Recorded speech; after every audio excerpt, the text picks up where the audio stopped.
Post ನಿಮ್ಮ ಹೆಸರು ಹತ್ರ ಹೋಗಿ ಇದು ಮಾಡ್ಬೇಕಲ್ವಾ? ಹಾ ಮಾತಾಜಿ. More chat fast start video waiting room ಇಲ್ವಲ್ಲ. ನಿಮ್ ಶಿವಪ್ರಾಣ ಕೇಶವಿ ಕೇಶ್ ಅದಲ್ವಾ ನಿಮ್ ಹಾ ಹೆಸರು? ಮಾತಾಜಿ. Fast start video pin rename put in waiting room remove report ಇದೆಯಲ್ಲ, ಕೋ ಹೋಸ್ಟ್ ಎಲ್ಲ ಕಾಣಿಸ್ತಿಲ್ವಲ್ಲ.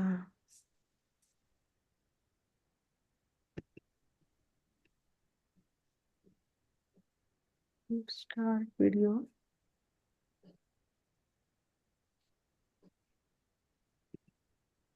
ಮೇ ಬಿ ನಾನೇ ಕೋ ಹೋಸ್ಟೋ ಏನೋ. ಹಾ ಮಾತಾಜಿ, ನೀವೇ ಕೋ ಹೋಸ್ಟ್ ಆಗಿದ್ದೀರಾ? ಹೋಸ್ಟ್ ಇರೋರಿಗೆ ಹೇಳ್ಬೇಕು ಮಾತಾಜಿ. ಅವ್ರೀನ ಮಾತಾಜಿ ಅವರು ಟ್ರಿಪ್ ಅಲ್ಲಿ ಇದಾರಲ್ಲ. ಹರೇ ಕೃಷ್ಣ ಮಾತಾಜಿಗೆ ಮಾಡ್ತಾರೆ ನಿಮ್ಮನ್ನು. ಓಕೆ ಮತ್ತೆ ನೋ ಪ್ರಾಬ್ಲಮ್.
ನಾನೇ ಟ್ರೈ ಮಾಡ್ಲಾ ಮಾತಾಜಿ? ಹಾ ಮಾತಾಜಿ. ಅವ್ರ ಪಾಪ ಟ್ರಿಪ್ ಅಲ್ಲಿ ಇದಾರೇನೋ.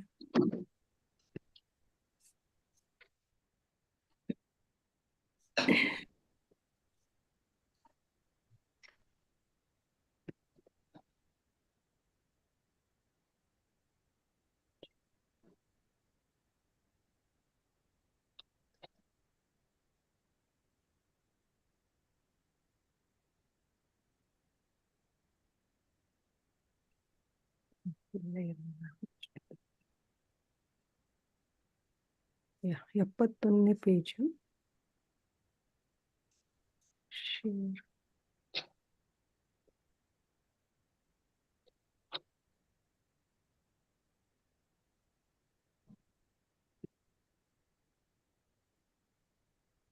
ಸ್ಕ್ರೀನ್ ಕಾಣಿಸ್ತೀಯ ಇಲ್ಲ ಅಲ್ಲ?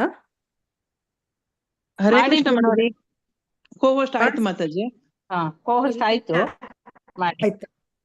ಓಕೆ. ನೀವು ಪುಸ್ತಕ ನೋಡಿ ಸ್ಟಾರ್ಟ್ ಮಾಡಿ ಮಾತಾಜಿ. ಹಾ ಫಸ್ಟಿಗೆ ಅವ್ರು ಆಗ್ತಾರೆ. ಓಕೆ, ಸರಿ ಸರಿ ಸರಿ. ಹಾ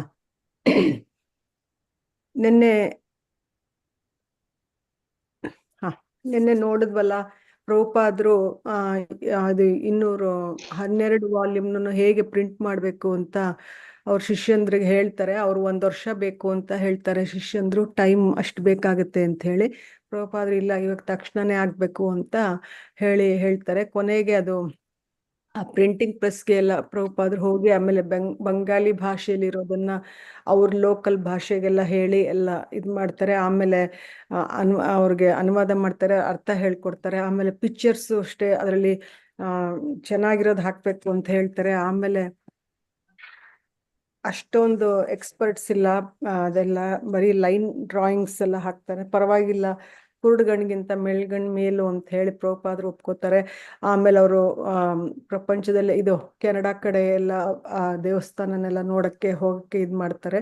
ನೆಕ್ಸ್ಟ್ ಓದ್ತಾರ ಮಾತಾಜಿ?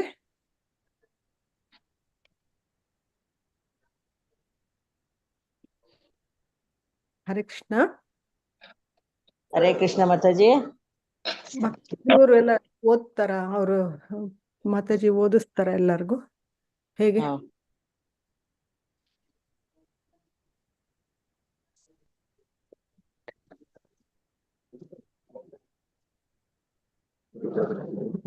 ಏಯ್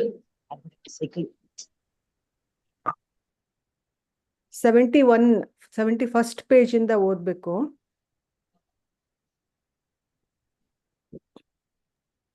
ಹರೇ ಕೃಷ್ಣ ಮಾತಾಜಿ, ಕಾಣಿಸ್ತಾ ಇದೆಯಲ್ಲ?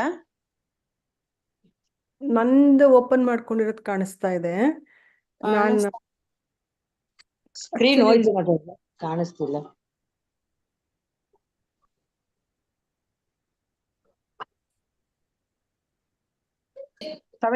ಮಾತಾಜಿ? ಹೌದು ಮಾತಾಜಿ. ಓಕೆ ಈಗ ಮಾತಾಜಿ, ಬಂತು. ಓದಿ. ನಿಮ್ ನೇಮ್ ಕಾಣಿಸ್ತಾ ಇಲ್ಲ, ನೀವೇ ಇಂಡಿವಿಜುವಲ್ ಆಗಿ ಓದಿ ಮಾತಾಜಿ. ಮಾಡ್ಕೊಂಡು ಓದಿ ಮಾತಾಜಿ, ಆಲ್ಫಾಬೆಟ್ ಪ್ರಕಾರ ಓದಿ. ಹಾ ಮಾತಾಜಿ. ಹರೇ ಕೃಷ್ಣ ಮಾತಾಜಿ. ಓದ್ಲಾ ಮಾತಾಜಿ? ಓದಿ ಓದಿ. ಅನಂತರ ಪ್ರಭುಪಾದರು ಭಾರತದ ರಾಜಕಾರಣದ ಬಗ್ಗೆ ಮಾತನಾಡತೊಡಗಿದರು.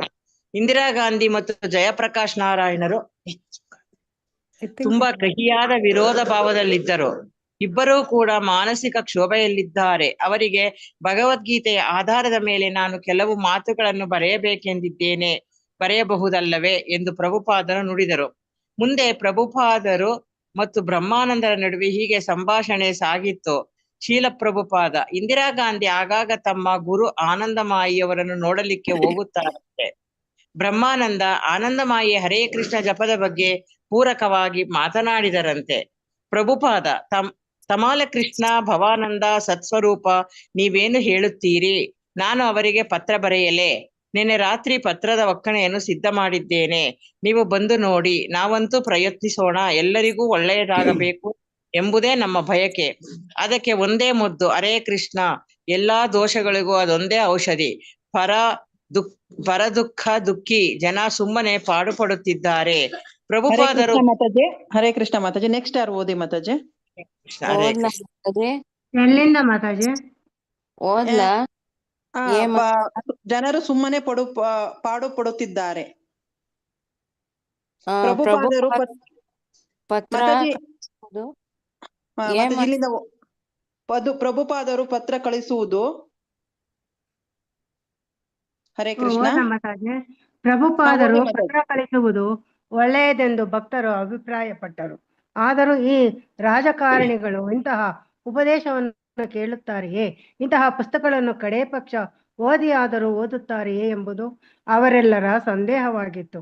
ಆಮೇಲೆ ಪ್ರಭುಪಾದರು ಕೃಷ್ಣ ಪ್ರಜ್ಞೆಯ ಬಗ್ಗೆ ಡೆನ್ವರ್ನಲ್ಲಿ ಜನಾಭಿಪ್ರಾಯ ಹೇಗಿದೆ ಎಂಬುದಾಗಿ ವಿಚಾರಿಸಿದರು.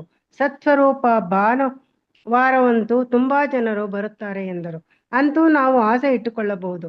ಪ್ರಭುಪಾದರು ಖಚಿತವಾಗಿ ನುಡಿದರು. ಇಲ್ಲಿ ಪುಸ್ತಕ ವಿತರಣೆಯು ಚೆನ್ನಾಗಿ ಆಗುತ್ತಿದೆ. ಪ್ರಭುಪಾದರು ತಲೆದೂಗಿದರು. ಅದೇ ನಿಜವಾದ ಯಶಸ್ಸು. ಪುಸ್ತಕಗಳು ಎಲ್ಲಿ ಚೆನ್ನಾಗಿ ವಿತರಣೆಯಾಗುತ್ತವೋ ಅಲ್ಲಿ ಜಯ ಸಿದ್ಧ. ಜನ ಅಜ್ಞಾನದಲ್ಲಿದ್ದಾರೆ. ಈ ನಶ್ವರ ಜೀವನವನ್ನೇ ತುಂಬಾ ಹಚ್ಚಿಕೊಂಡಿದ್ದಾರೆ. ಬಹಳ ದುರದೃಷ್ಟ ಸಂಗತಿ.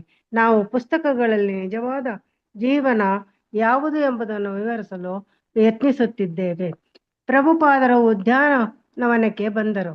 ಉದ್ಯಾನದಲ್ಲಿ ಎಲ್ಲೆಲ್ಲೂ ಎತ್ತರವಾದ ಹಳೆಯ ಪೈನ್ ಮರಗಳು, ಮ್ಯಾಪಲ್ಗಳು, ಓಕ್ಗಳು.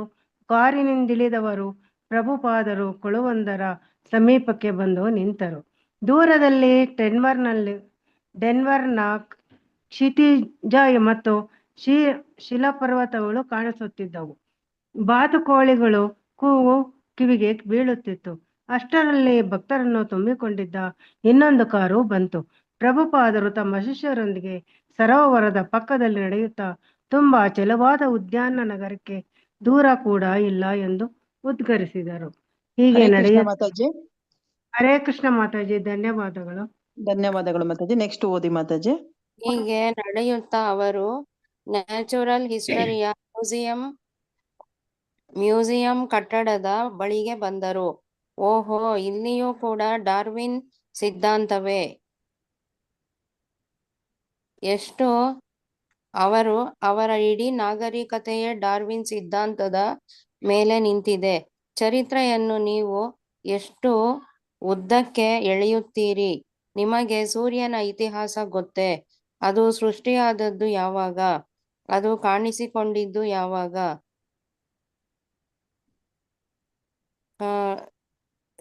ಕಾಣಿಸಿಕೊಂಡಿದ್ದು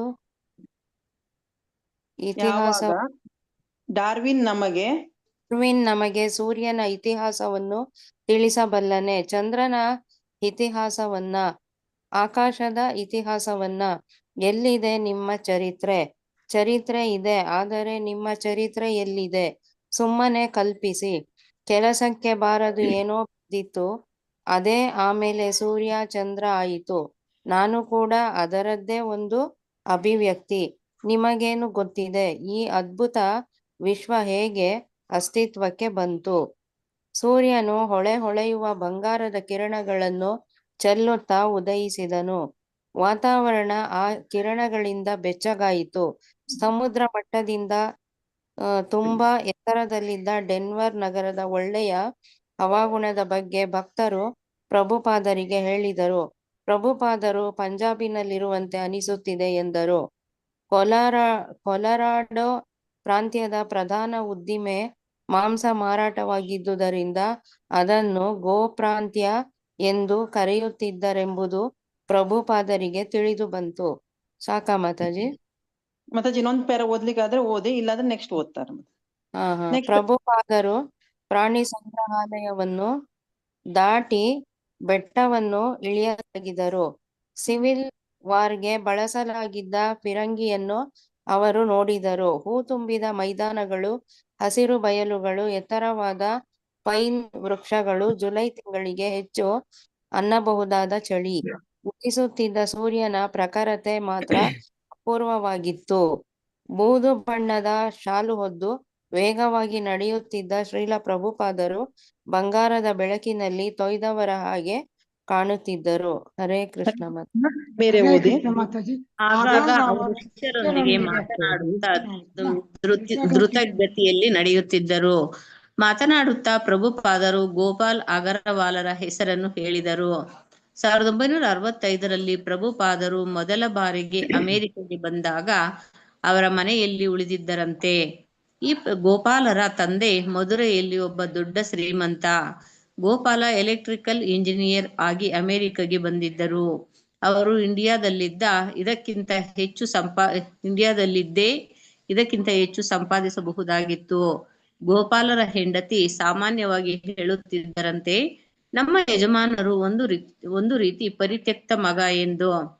ಪ್ರಭುಪಾದರು ಹೇಳಿದರು, ಈ ನಶ್ವರ ಜೀವನಕ್ಕಾಗಿ ಜನ ಹಗಲು ರಾತ್ರಿ ದುಡಿಯುತ್ತಿದ್ದಾರೆ.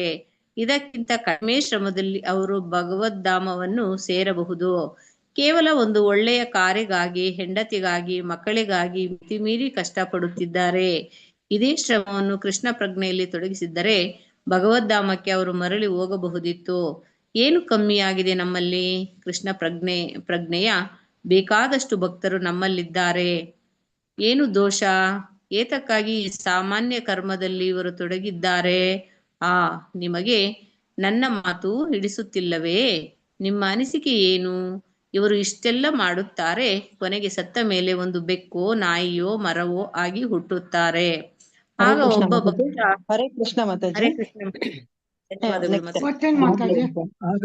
ಆಗ ಒಬ್ಬ ಭಕ್ತ, ಶ್ರೀಲ ಪ್ರಭುಪಾದರೆ, ನಾವು ವಿವರಿಸಿದಾಗ ನೀವು ಕೆಲವು ಬಾರಿ ಜನರಿಗೆ ಇವೆಲ್ಲವೂ ಅರ್ಥವಾಗುತ್ತದೆ, ಆದರೂ ಆಚರಣೆಯಲ್ಲಿ ಅವರು ಏನನ್ನು ಮಾಡುವುದಿಲ್ಲ ಎಂದರು. ಪ್ರಭುಪಾದ, ನೀವು ಸುಮ್ಮನೆ ಬಿಡಬಾರದು. ನಿದ್ದೆ ಮಾಡುವವನನ್ನು ಎಬ್ಬಿಸುವುದಕ್ಕೆ ಮತ್ತೆ ಮತ್ತೆ ಕೂಗುವುದಿಲ್ಲವೇ? ಅಯ್ಯ ಜಾನ್, ಹೇಳಯ್ಯ ಕತ್ತೆ, ಯಾಕೆ ನಿದ್ದೆ ಮಾಡುತ್ತಿದ್ದಿ? ಅದೃಷ್ಟವಶಾತ್ ನಿನಗೆ ಮನುಷ್ಯ ಜನ್ಮ ಸಿಕ್ಕಿದೆ. ಈಗ ಮೇಲಕ್ಕೇಳು, ಕೃಷ್ಣ ಪ್ರಜ್ಞೆಯನ್ನು ಹೊಂದು, ನಿನ್ನ ಎಲ್ಲ ಸಮಸ್ಯೆಗಳನ್ನು ಪರಿಹರಿಸಿಕೊ. ಭಕ್ತ, ಕೆಲವರು ಹೇಳುತ್ತಾರೆ, ನೀವು ಬೇಕಾದ್ದು ಮಾಡಿಕೊಳ್ಳಿ, ಆದರೆ ಕತ್ತೆಯಾಗಿ ಸುಮ್ಮನೆ ನಿದ್ದೆ ಮಾಡುತ್ತಿದ್ದಿ. ನಾವು ನಿನ್ನನ್ನು ಎಚ್ಚರಿಸುವುದಕ್ಕೆ ನೋಡುತ್ತಿದ್ದೇವೆ. ಒಂದು ಮಗು ಗೊತ್ತಿಲ್ಲದೆ ಅಪಾಯದ ಹಾದಿ ಹಿಡಿದಾಗ ನಾವು ಮನುಷ್ಯರಾದ್ದರಿಂದ ಸಹಜವಾಗಿ ಹೇಳುತ್ತೇವೆ, ಬೇಡ ಬೇಡ, ಆ ದಾರಿ ಬೇಡ, ಸರಿಯಾದ ದಾರಿಯಲ್ಲಿ ಹೋಗು.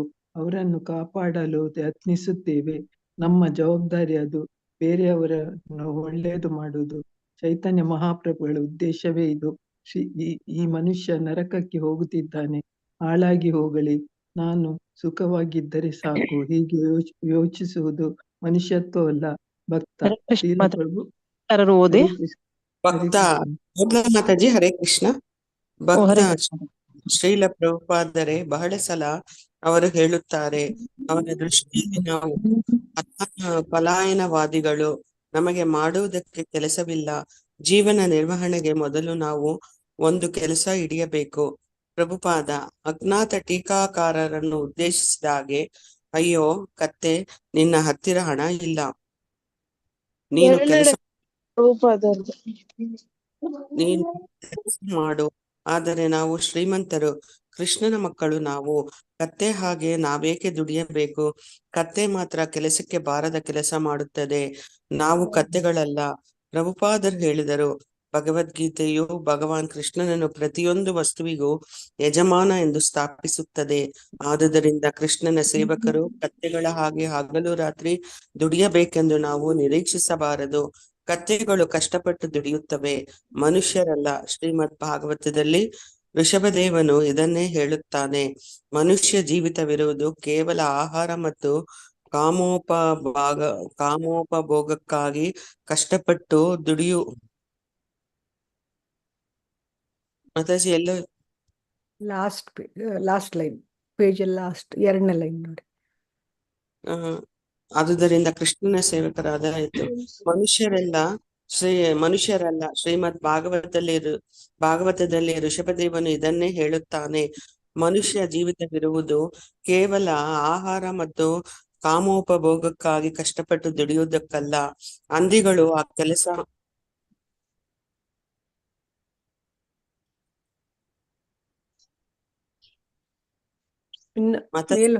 ಪೇಜ್ 72 ಬಂದಿದೆ, 73 ಅನ್ಸುತ್ತೆ, 73 4 ಇಲ್ವಾ? ಹರೇ ಕೃಷ್ಣ ಮಾತಾಜಿ. ಮಾತಾಜಿ ಹರೇ ಕೃಷ್ಣ. ನೆಕ್ಸ್ಟ್ ಪ್ಯಾರಾ ಓದಿ. ಇಲ್ಲ, ಅಲ್ಲಿ 72 ಡಿಸ್ಪ್ಲೇ ಆಗಿದೆ. ಮಾತಾಜಿ ಓದ್ತಾ ಇದ್ರು. 73ನಾ 74 ಆಕ್ಚುಲಿ. ಅದ್ರಲ್ಲಿ 73 ಇತ್ತ ಮಾತಾಜಿ ಅಲ್ಲ? 74 ಮಾಡು. ಇನ್ನ ಮೇಲೆ ಹೋಗ್ಬೇಕು. 74 ಫಸ್ಟ್ ಲೈನ್.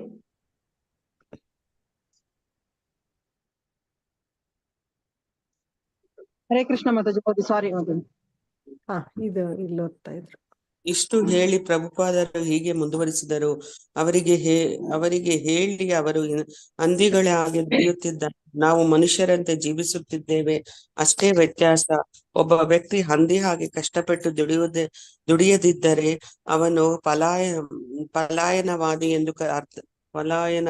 ಎಂದು ಅರ್ಥವೇ. ಶ್ರೀಲ ಪ್ರಭುಪಾದರು ತಮ್ಮ ವಾದವನ್ನು ತೀವ್ರವಾಗಿ ಮಂಡಿಸಿದರು. ಅವರ ಮಾತಿನಲ್ಲಿ ತೀವ್ರತೆ ಇತ್ತು, ಆದರೆ ವಾದ ಮಂಡನೆ ಅಮೋಘವಾಗಿತ್ತು. ದೇವೋತ್ತಮ ಪರಮಪುರುಷನ ದಾಸನು ಎಂತಹ ಅದೃಷ್ಟವಂತ ಎಂಬುದನ್ನು ಅವರು ತಮ್ಮ ಮಾತುಗಳಿಂದ ಸ್ಪಷ್ಟಪಡಿಸುತ್ತಿದ್ದರು. ಶ್ರೀಲ ಪ್ರಭುಪಾದ ಧನ್ಯವಾದ ಮಾತಾಜಿ. ಹರೇ ಕೃಷ್ಣ. ಶ್ರೀಲ ಪ್ರಭುಪಾದರ ತ್ವರಿತಗತಿಯ ಮಾತು ಮತ್ತು ಕೃಷ್ಣ ಪ್ರಜ್ಞಾ ತರ್ಕವನ್ನು ಅದೇ ಗತಿಯಲ್ಲಿ ಗ್ರಹಿಸುತ್ತಿರುವಾಗಲೂ ಶಿಷ್ಯರಿಗೆ ತಮ್ಮ ನಗೆಯನ್ನು ತಡೆಯುವುದು ಸಾಧ್ಯವಾಗುತ್ತಿರಲಿಲ್ಲ. ಪ್ರಭುಪಾದರು ಹೇಳಿದರು, ನಾನು ಅರ್ಥಶಾಸ್ತ್ರದ ವಿದ್ಯಾರ್ಥಿಯಾಗಿದ್ದೆ, ಅಲ್ಲಿ ನಾವು ಸ್ವಲ್ಪ ಅಡ್ವರ್ಟೈಸ್ಮೆಂಟ್ ಮಾಡ್ತಿದ್ದೆ. ನಾನು ಅರ್ಥಶಾಸ್ತ್ರದ ವಿದ್ಯಾರ್ಥಿಯಾಗಿದ್ದೆ, ಅಲ್ಲಿ ನಾವು ಮಾರ್ಷಲ್ ಸಿದ್ಧಾಂತವನ್ನು ಕಲಿತೆವು. ಮಾರ್ಷಲ್ ಹೇಳುವ ಪ್ರಕಾರ ಒತ್ತಾಯವಿಲ್ಲದಿದ್ದರೆ ಮನುಷ್ಯ ಕೆಲಸ ಮಾಡುವುದಿಲ್ಲ. ಅದೇ ಮಾನವ ಸ್ವಭಾವ. ಅರ್ಥಶಾಸ್ತ್ರದ ತಳಹದಿಯೂ ಅದೇ. ಒಬ್ಬನಿಗೆ ತಿನ್ನುವುದಕ್ಕೆ ಸಾಕಷ್ಟು ಇದೆ ಅಂದರೆ ಅವನು ಸರ್ವತಾ ದುಡಿಯುವುದಿಲ್ಲ. ನಮಗೆ ಹೊಟ್ಟೆ ತುಂಬ ತಿನ್ನುವುದಕ್ಕೆ ಇದೆ ಅಂದ ಮೇಲೆ ನಾವು ಯಾಕೆ ಕೆಲಸ ಮಾಡಬೇಕು ಹೇಳಿ? ಇದಕ್ಕೇನು ಉತ್ತರ? ಇದು ಪಲಾಯನವಾದವಲ್ಲ, ಜ್ಞಾನ ಪ್ರಾಪ್ತಿಯ ವಿಷಯ. ಕೆಲಸ ಮಾಡದೆಯೂ ನಮಗೆ ಬೇಕಾದ್ದನ್ನು ನಾವು ಪಡೆಯುತ್ತೇವೆ, ಅದೇ ಸುಖ. ಆದರೆ ಹಂದಿಗಳು ಮತ್ತು ನಾಯಿಗಳು ಬದುಕಿನ ಮೂಲಭೂತ ಅಗತ್ಯಗಳಿಗಾಗಿ ಕಷ್ಟಪಟ್ಟು ದುಡಿಯುತ್ತವೆ. ಭಕ್ತ ಇದು ಸಾಧ್ಯ ಎಂದು ಅವರು ನಂಬಲಿಲ್ಲ. ಪ್ರಭುಪಾದ ಕತ್ತೆಗಿಳಿನ ನಮ್ಮನ್ನು ನೋಡಿ ಎಂದು ಮಾತಾಜಿ. ಹರೇ ಕೃಷ್ಣ ಮಾತಾಜಿ. ನೆಕ್ಸ್ಟ್ ಓದಿ. ಧನ್ಯವಾದ. ಹರೇ ಕೃಷ್ಣ ಮಾತಾಜಿ, ಧನ್ಯವಾದ. ಪ್ರಭುಪಾದ ಕತ್ತೆಗಳಿರ ನಮ್ಮನ್ನು ನೋಡಿ ಎನ್ನುತ್ತೇವೆ. ನಾನು ಸರಿಯಾಗಿ ಕಣ್ಣಿಟ್ಟು ನೋಡಿ ನಮಗೆ ಯಾವುದೇ ವ್ಯವಹಾರವಿಲ್ಲ. ನಮ್ಮ ಬಳಿ ಆಹಾರ ದಾಸ್ತಾನು ಇಲ್ಲ, ಆದರೂ ನಮಗೆ ಚಿಂತೆ ಇಲ್ಲ. ಸಂಜೆ ನಾವು ಏನು ತಿನ್ನಬಹುದು ಎಂಬ ಬಗ್ಗೆ ನಮಗೆ ಗೊತ್ತಿಲ್ಲ, ಆದರೂ ಆ ಬಗ್ಗೆ ನಮಗೆ ಯೋಚನೆ ಇಲ್ಲ. ಯಾವುದೇ ಆಧಾರವಿಲ್ಲದೆ ನಾನು ನಿಮ್ಮ ದೇಶಕ್ಕೆ ಬಂದೆ. ಮನುಷ್ಯನ ಆರ್ಥಿಕ ಅಗತ್ಯಗಳನ್ನು ಸ್ವಲ್ಪ ಭೂಮಿ ಮತ್ತು ಹಸುಗಳನ್ನು ನೋಡಿಕೊಳ್ಳುವುದರಿಂದ ಒದಗಿಸಿಕೊಳ್ಳಬಹುದು. ಆದರೆ ಮನುಷ್ಯ ತನ್ನ ದೇಹ ಪೋಷಣೆಗಾಗಿ ಅಗತ್ಯವಾದ ಸಂಕೀರ್ಣ ವ್ಯವಸ್ಥೆಗಳನ್ನು ಮಾಡಿಕೊಂಡಿದ್ದಾನೆ. ಹಾಗೆ ಮಾಡಿಕೊಂಡ ಮನುಷ್ಯ ಜೀವಿತದ ಉದ್ದೇಶವೇನು ಎಂಬುದನ್ನು ಮರೆತಿದ್ದಾನೆ. ಹೀಗೆ ಪ್ರಭುಪಾದರು ಹೇಳಿದಾಗ ಯಾರೋ ಒಬ್ಬ ಭಕ್ತ ಪ್ರತಿಯೊಬ್ಬ ಮನುಷ್ಯನಿಗೂ ಭೂಮಿಯ ಒಡೆತನ ಸಿಗಬೇಕಲ್ಲ ಎಂಬುದಾಗಿ ಹೇಳುತ್ತಾನೆ. ಆಗ ಪ್ರಭುಪಾದರು ಅದಕ್ಕೆ ಸರಿಯಾದ ವ್ಯವಸ್ಥೆ ಇಲ್ಲದಿರುವುದು ಕಾರಣ. ಅಮೆರಿಕದಲ್ಲಿ ಬೇಕಾದಷ್ಟು ಭೂಮಿ ಇದೆ ಎಂದರು. ಭಕ್ತ ಶ್ರೀಲ ಪ್ರಭುಪಾದರೆ ಅವರು ನಮ್ಮನ್ನು ಪರಾವಲಂಬಿಗಳೆಂದು ಲೇವಡಿ ಮಾಡುತ್ತಾರೆ. ಹರೇ ಕೃಷ್ಣ ಮಾತಾಜಿ. ಹರೇ ಕೃಷ್ಣ ಮಾತಾಜಿ, ಧನ್ಯವಾದಗಳು. ಧನ್ಯವಾದಗಳು. ಬೇರೆ ಯಾರು ಓದಿ ಮಾತಾಜಿ. ಹರೇ ಕೃಷ್ಣ ಮಾತಾಜಿ. ಹರೇ ಕೃಷ್ಣ ಮಾತಾಜಿ, ಓದಿ ಮಾತಾಜಿ. ಪ್ರಭುಪಾದ, ಇಲ್ಲಿ ಬೇರೆಯವರ ಆಸ್ತಿಯನ್ನು ಅಪಹರಿಸಿ ಅದನ್ನು ಅನುಭವಿಸಲು ಯತ್ನಿಸುವನು ಪರಾವಲಂಬಿ. ಆದರೆ ನಾವು ಇನ್ನೊಬ್ಬರ ಆಸ್ತಿಯನ್ನು ಅನುಭವಿಸುತ್ತಿಲ್ಲ, ನಮ್ಮ ಪಿತ್ರಾರ್ಜಿತ ಆಸ್ತಿಯನ್ನು ಅನುಭವಿಸುತ್ತಿದ್ದೇವೆ. ಈಶಾವಾಸ್ಯಂ ಇದಂ ಸರ್ವಂ. ಎಲ್ಲದಕ್ಕೂ ಒಡೆಯ ಕೃಷ್ಣ. ನಮ್ಮನ್ನು ಪರಾವಲಂಬಿಗಳೆಂದು ಹೇಗೆ ಕರೆಯುತ್ತೀರಿ? ನಾವು ಕೃಷ್ಣನ ಸುಪುತ್ರರು. ಕೃಷ್ಣ ಹೇಳುತ್ತಾನೆ, ನೀನು ಕೆಲಸ ಮಾಡಬೇಡ, ಎಲ್ಲವನ್ನು ನಾನು ನಿನಗೆ ಕೊಡುತ್ತೇನೆ. ವಾಸ್ತವ ಕೃಷ್ಣ ಹೇಳುವುದು, ಯಾಕೆ ಇಷ್ಟು ಕಷ್ಟಪಟ್ಟು ದುಡಿಯುತ್ತಿದ್ದಿ? ನನ್ನಲ್ಲಿ ಶರಣಾಗತನಾಗು, ನಾನು ನಿನಗೆ ಆಶ್ರಯ ಕೊಡುತ್ತೇನೆ, ನಿನಗೆ ಬೇಕಾದ್ದನ್ನು ನೀಡುತ್ತೇನೆ. ಹೀಗಿರುವಾಗ ನಾವು ಹೇಗೆ ತಾನೇ ಪರಾವಲಂಬಿಗಳಾಗುತ್ತೇವೆ? ಭಕ್ತರಿಗೆಲ್ಲ ಗೊತ್ತಿತ್ತು. ನಿಜಕ್ಕೂ ಪ್ರಭುಪಾದರು ಬಹಳ ಕಷ್ಟಪಟ್ಟು ದುಡಿಯುತ್ತಿದ್ದರು. ವಿಶ್ವದಾದ್ಯಂತ ಹರಡಿರುವ ತಮ್ಮ ಕೃಷ್ಣ ಪ್ರಜ್ಞಾ ಸಂಘವನ್ನು ನಡೆಸಲು ಅವರು ನಿರಂತರವಾಗಿ ಪ್ರವಾಸ ಮಾಡುತ್ತಿದ್ದರು. ಶ್ರೀಮದ್ ಭಾಗವತವನ್ನು ಅನುವಾದ ಮಾಡುವುದಕ್ಕಾಗಿ ನಡುರಾತ್ರಿಯಲ್ಲಿ ಎದ್ದು ಕೂರುತ್ತಿದ್ದರು. ಅವರ ಶಿಷ್ಯರು ಕೂಡ ಅಷ್ಟೇ ಕಷ್ಟಪಟ್ಟು ಕೆಲಸ ಮಾಡುತ್ತಿದ್ದರು. ಆದರೆ ಅವರು ಪಶುಗಳಂತೆ ಅಥವಾ ಪಶು ಸಮಾನ ಮನುಷ್ಯರಂತೆ ದುಡಿಯುತ್ತಿರಲಿಲ್ಲ. ಇಂತಹವರು ದುಡಿಯುವುದು ನಶ್ವರವಾದ ವಸ್ತುಗಳ ಪ್ರಾಪ್ತಿಗಾಗಿ. ಮನುಷ್ಯ ಜೀವನದ ಬಹು ಅಮೂಲ್ಯ ಸಮಯವನ್ನು ಭಾರಿ ಉದ್ಯಮಗಳಲ್ಲಿ ದುಡಿಯುತ್ತಾ ಈ ಜನ ಹಾಳು ಮಾಡಿಕೊಳ್ಳುತ್ತಾರೆ. ಸದಾ ಕತ್ತೆಗಳ ಹಾಗೆ ಕಷ್ಟಪಡುತ್ತಾ, ಅಯ್ಯೋ ನಮಗೆ ದೇವರ ಹೆಸರು ಹೇಳುವುದಕ್ಕೂ ಸಮಯವಿಲ್ಲ ಎಂಬುದಾಗಿ ಉದ್ಗಾರವೆಳೆಯುತ್ತಾರೆ. ಹರೇ ಕೃಷ್ಣ ಮಾತಾಜಿ. ನೆಕ್ಸ್ಟ್ ಯಾರಾದ್ರೂ ಓದಿ. ಹರೇ ಕೃಷ್ಣ. ಹರೇ ಕೃಷ್ಣ. ಹರೇ ಕೃಷ್ಣ ಮಾತಾಜಿ. ಈ 75 ಕಂಪ್ಲೀಟ್ ಮಾಡ್ಬಿಡ್ಲಿ, ನಾನು ಎಕ್ಸ್ಪ್ಲೇನ್ ಮಾಡ್ತೀನಿ. ಮತ್ತೆ ಟೈಮ್ ಇದ್ರೆ ಈ ಪೇಜ್ ಒಂದು ಮುಗಿಸ್ತೇನೆ ಮಾತಾಜಿ. ಶೂರ್ ಮತ್ತೆ ಓದಿ. ಅದಕ್ಕೆ ಯಾರು ಓದಿ. ಹರೇ ಕೃಷ್ಣ ಮಾತಾಜಿ. ಮಾತಾಜಿ ಓದಿ ಮತ್ತೆ. ಓದಿ ಪ್ರಭು. ಇದು ಇಲ್ಲಿಂದ ಪ್ರಭುಪಾದರಿಂದ ಓದ್ಬೇಕಲ್ಲ ಮಾತಾಜಿ? ಪ್ರಭುಪಾದ ಈಗ ಹರೇ ಕೃಷ್ಣ. ಇಲ್ಲಿಂದ ಓದ್ಬೇಕು. ಪ್ರಭುಪಾದ, ಈಗ ನೋಡಿ, ಇದೊಂದು ಸುಂದರವಾದ ಉದ್ಯಾನವನ. ಆದರೆ ಇಲ್ಲಿಗೆ ಬರುವವರೆಲ್ಲ ಗತಿ ಇಲ್ಲ. ನಾವು ಕೃಷ್ಣ ಪ್ರಜ್ಞೆಯ ಜನ ಇಲ್ಲಿಗೆ ಬರುತ್ತೇವೆ. ಇದರ ಅನುಕೂಲವನ್ನು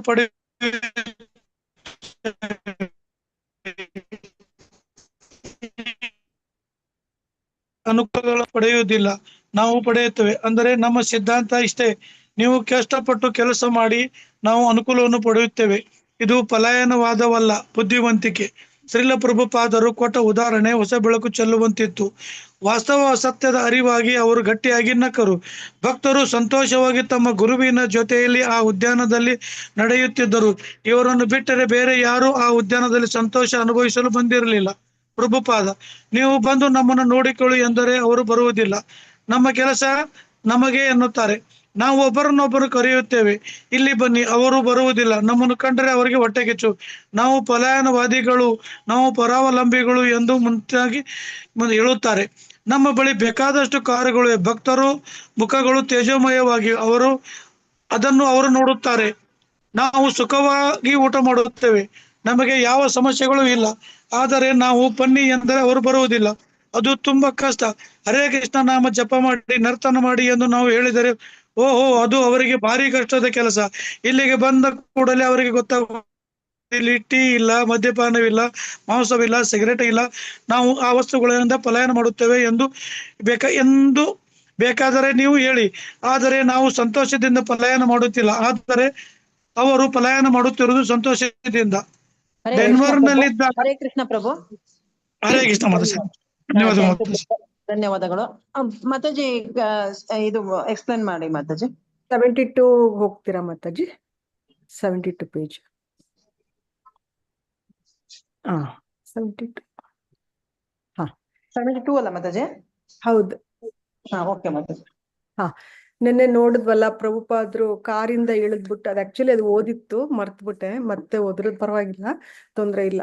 ಸೊ ಅವರು ಇಳಿದ್ಬಿಟ್ಟು ಆ ಡೆನ್ವರ್ ಊರ್ದು ಡಿಸ್ಕ್ರಿಪ್ಷನ್ ಕೊಡ್ತಾರೆ. ದೊಡ್ಡದು ಪೈನ್ ಮರ, ಆಮೇಲೆ ಓಕ್ ಮರಗಳು, ಇವೆಲ್ಲ ಎವರ್ಗ್ರೀನ್ ಟ್ರೀಸ್ ಅಂತ ತುಂಬಾ ವರ್ಷಗಳ ಕಾಲ ಇರುತ್ತೆ ಒಂದ್ಸಲ ಹಾಕ್ಬಿಟ್ರೆ. ಸೊ ಅದನ್ನೆಲ್ಲ ಇರುತ್ತೆ.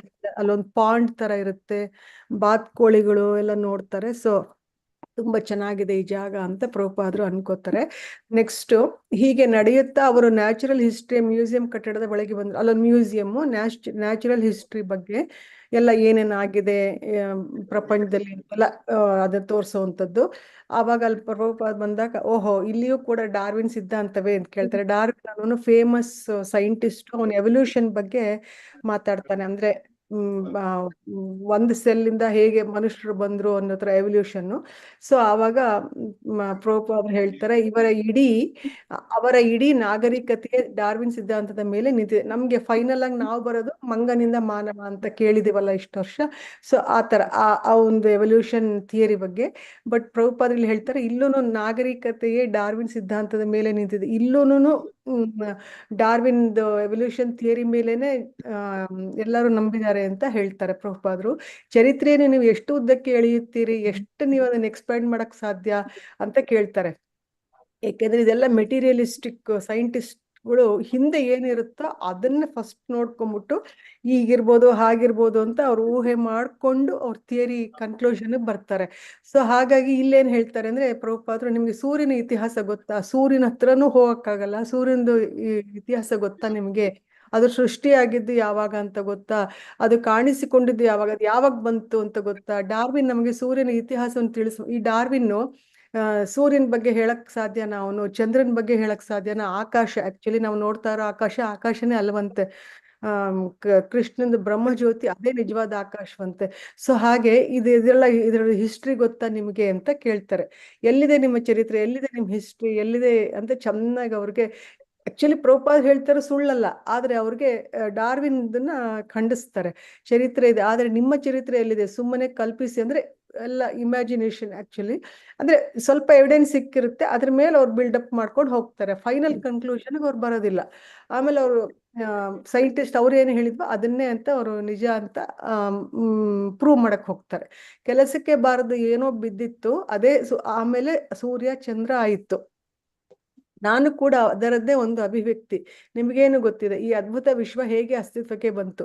ಸೊ ಪ್ರಭುಪಾದರು ಕೇಳ್ತಾರೆ, ಈ ಹೋಲ್ ಬ್ರಹ್ಮಾಂಡ ಹೇಗೆ ಅಸ್ತಿತ್ವಕ್ಕೆ ಬಂತು ಅಂತ ನಿಮ್ಗೆ ಗೊತ್ತಾ ಅಂತ ಕೇಳ್ತಾರೆ. ಸೂರ್ಯನು ಹೊಳೆಯುವ ಬಂಗಾರದ ಕಿರಣಗಳನ್ನು ಚೆಲ್ಲುತ್ತಾ ಉದಯಿಸಿದನು.